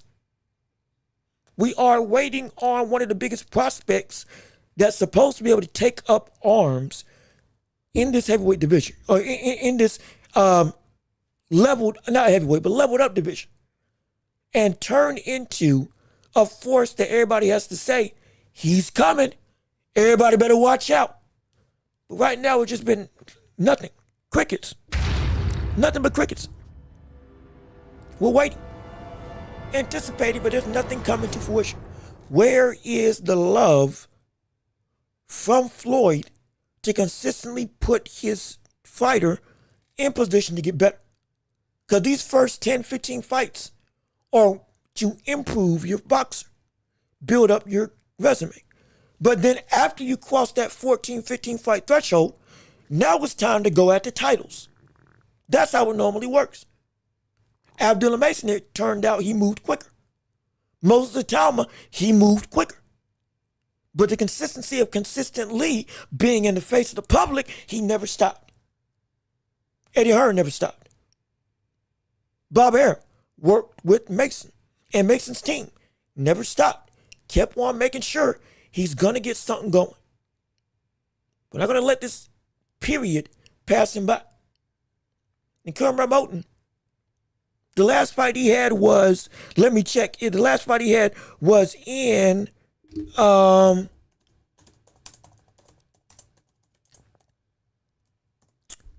2026, February. But understand, we're in August. Somebody like Moulton should be able to fight 3 times a year. He doesn't have the resume to be able to be only have the luxury to fight once and then be done. Abdullah Mason fought twice this year. He did. And he might just fight a 3rd time in December if Zepeda and them, with them being a champion, and with Zepeda being a champion, Mason being a champion, he might fight 3rd time.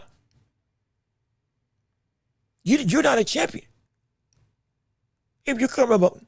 You can't just be one and done. Especially against somebody, with all due respect, these ain't competent level, uber insane, athletic, dominant fighters that you're fighting against. No, fodder. You're fighting fodder. And you're getting hit and buzzed against fodder, and you're not working to go and make something shake. You are ruining your own progress. You're ruining your own progress. And if you're not careful, now you're gonna be bad. It's gonna be really bad. Let me see. Carmel hasn't had a fight in 6 months. At his age, he should be more active. Yeah, no, he should. Absolutely. To add to the Moses card, that co-main, Sam Noakes versus Dennis Berinchik is good. That fight, it is good. It's actually, that fight actually might be really good. That fight might actually be really good. Better than we expect. Now, okay, Moses is still going to steal the show. Absolutely. And for the rest of the fights on that card they're not slacking off either. Because it's, let me see. The rest of the fights on that card, it is, where's that? Here we go. Had to make sure I had it pulled up right. It is, trying to make sure I blow it up on my thing. Sam Noakes versus Berinchik. Guido Villano, which I think we've seen him before, versus Moses Jolly. But probably, Noakes is probably going to be the fight that kind of sets the expectations for most people on this main card. This one right here. These two, Sam Noakes, Berinchik, Moses versus Hergovich, these are the two that everybody is really going to care about. Really. Especially that Moses one. Both of those got some big implications. So I can't wait to see what takes place. But like I said, we got to go, and we got to make sure we don't go past the 3-hour mark on this live stream edition of the Welch Report. And we thank you all for tuning in and listening. Hey, you ain't going to hold us up. We won't hold y'all up here either. And we'll let y'all enjoy the rest of your afternoon. So with all that being said, ladies and gentlemen, this has been another great episode. We thank you for tuning in. We thank you for listening. And we're going to end this show off with a bang. So as we end this show, we thank you for coming to our humble abode. So ladies and gentlemen, this has been another episode of The Welch Report with me, your host, Jean-Luc Welch. We thank you so much for tuning in and listening to the show with us on today. It's been a phenomenal time with you all on this live stream. Hopefully you leave a like on the stream before you leave. Like we said, one like makes a world of difference on this show. Thank you to Johnny Durag for your donations to the Empire. And thank you to everybody else who came through and streamed and chatted and responded and joined in to our live stream today. It meant the world to us. We love it. We appreciate it. We thank you so much for being a part of our show. And everybody who came and participated, you made this show so special and so great. if you would go ahead and subscribe to the channel. Come on and join the hottest show in all of the globe and be a part of our community, be a part of our empire, and come join in on our live streams every 3 days out the week, Tuesday, Thursday, and Friday afternoon, same time, same place, same channel, covering the world of boxing and beyond. Hit the notification bell so you know whenever we post right here on YouTube. Once again, leave a like on the video before you leave. Helps us to reach the algorithm all across the globe. Be sure to rate us 5 stars on every podcasting platform and listen to us wherever you listen to podcasts, Apple, Spotify, you name it, we're there. And if we're not, tell us, we will get there. Absolutely.